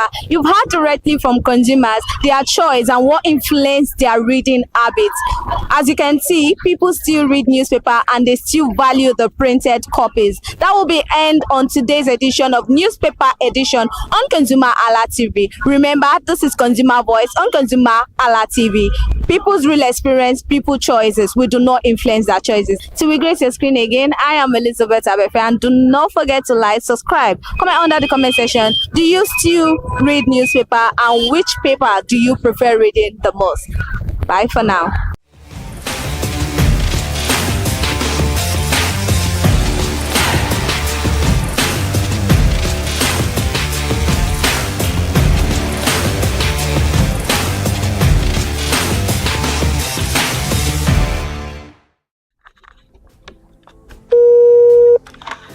Hello consumers, you have the right to be heard, absolutely. So join us on the conversation, share your brand experience, where you tell us all your experiences about brand on the outer world via our YouTube channel every Wednesday from the hour of 4:20 to 5:20. You can watch us via our YouTube channel, ConsumerHalla TV, and subscription is free. Follow us on all our social media platforms, ConsumerHalla TV. Share your brand experience. It's about storytelling. It's about experiences. Hello consumers, you're welcome to another exciting episode of Consumer Voice on ConsumerHalla TV. I am Matilda Omenai. As you already know, Consumer Voice is a show where we'll be visiting different places in Lagos to check out people's preferences, hear what the consumers have to say about different leading brands that they make use of. Hello, it's your boy here, Iremofe Kofoworola, and you know what? They call me the AWUF General Overseer. Every day is a blessing and it is meant to be enjoyed maximally with AWUF packages that put a smile on our faces. And guess what? That is why this show AWUF is for you. You can get to know about trendy market slashes, promos, offers and juicy deals that put a smile on your faces, and you can always enjoy them maximally. And you know one thing that is so interesting about this show? It is a blend of English and Pidgin. As I dey run you English, now I go dey marry am with Pidgin, make am spicy. So catch me every time on the show to enjoy more about trendy AWUF packages. Public service announcement. Hello consumers, I am Kikelomo Ajibola and welcome to the Scam Alert segment on ConsumerHalla TV. Scam Alert educates viewers about various scams affecting consumers. We learn tips on how to identify fraudulent activities and provide advice on protecting our personal information. We aim to raise awareness and empower viewers to avoid falling victim to scams. We cover various topics such as phishing, identity theft, fraudulent investment schemes, and many more. You want to catch up on how these scammers invade our lives? Join us every Tuesday by 12:30 p.m. for Scam Alert on our YouTube channel at ConsumerHalla TV. Subscription is absolutely free. And in case you're not following us across all our social media platforms, follow us on Instagram, Facebook, X, TikTok at ConsumerHalla TV. Nigeria's most vibrant market. From the sight and sound of the market to the stories of the people who makes it thrive, we will be sharing the untold stories that brings this market to life. Join us as we explore the history, challenges, and triumphs of the market vendors. We will dive into the daily lives of the people who call market home and uncover the secret that makes this market special. You will get to see the passion, energy, and dedication that goes into making this market success. Tune in to In the Marketplace on ConsumerHalla TV on Thursday by 11 a.m. to experience the sight and sound. Don't forget to follow us on all our social media and on ConsumerHalla TV. I am Elizabeth Abefe. Hello fellow consumers, are you looking for a program where we give analysis about brand and a program where we project the voice of the consumer? Join my team and I on Consumer Analytics and Resolution Box by calling on the program to get your issues resolved.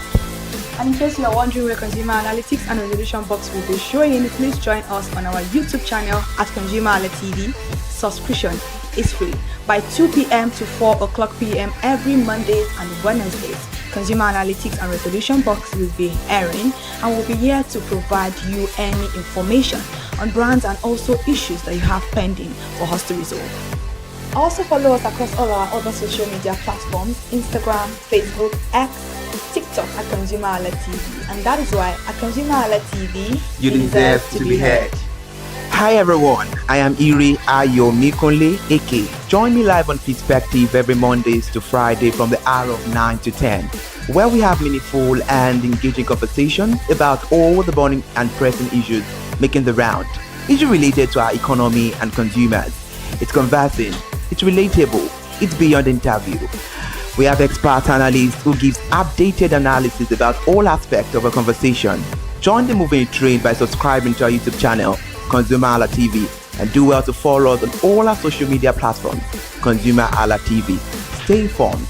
Thank you. I am Matilda Omenai. As you already know, Market Today is the show where we visit different markets across Nigeria, Lagos, to check out the prices of different things, ranging from household items to foodstuffs to cosmetics, electronics, every other thing. In a world of hustle and bustle, entertainment keeps us alive, and that is why at ConsumerHallaTV we ensure you enjoy all around 360-degree entertainment program. Screen Time is the show for you, where you enjoy top 5 countdown, celebrity of the week, exclusive interview, and other segments. Don't mind if it's just a jealous person. Oh, It's new movie release, updates, and screen time. I'm going to enjoy myself because this is my favorite time on the program. I get to recommend good movie for you, and I'm also waiting for you to recommend movies to me also in the comment section. Screen time is not just all about entertainment, it is relaxing and also educational. So that is why we are bringing to you Screen Time on ConsumerHallaTV. And in case you're wondering where to join us every Mondays by 5:00 p.m. at ConsumerHallaTV on our YouTube channel. Subscription is very, very free. And in case you have not followed us across all our social media platforms, please do so. We are begging you, on Instagram, Facebook, Twitter, and also TikTok at ConsumerHallaTV. What are you waiting for? Click on that follow and subscribe right now. And from the I to the R to the E to the M to the F to the E, my name is Iremofe Koforola, the man always clothed in wealth and strength. And I am Kikelomo Ajibola. Toodles!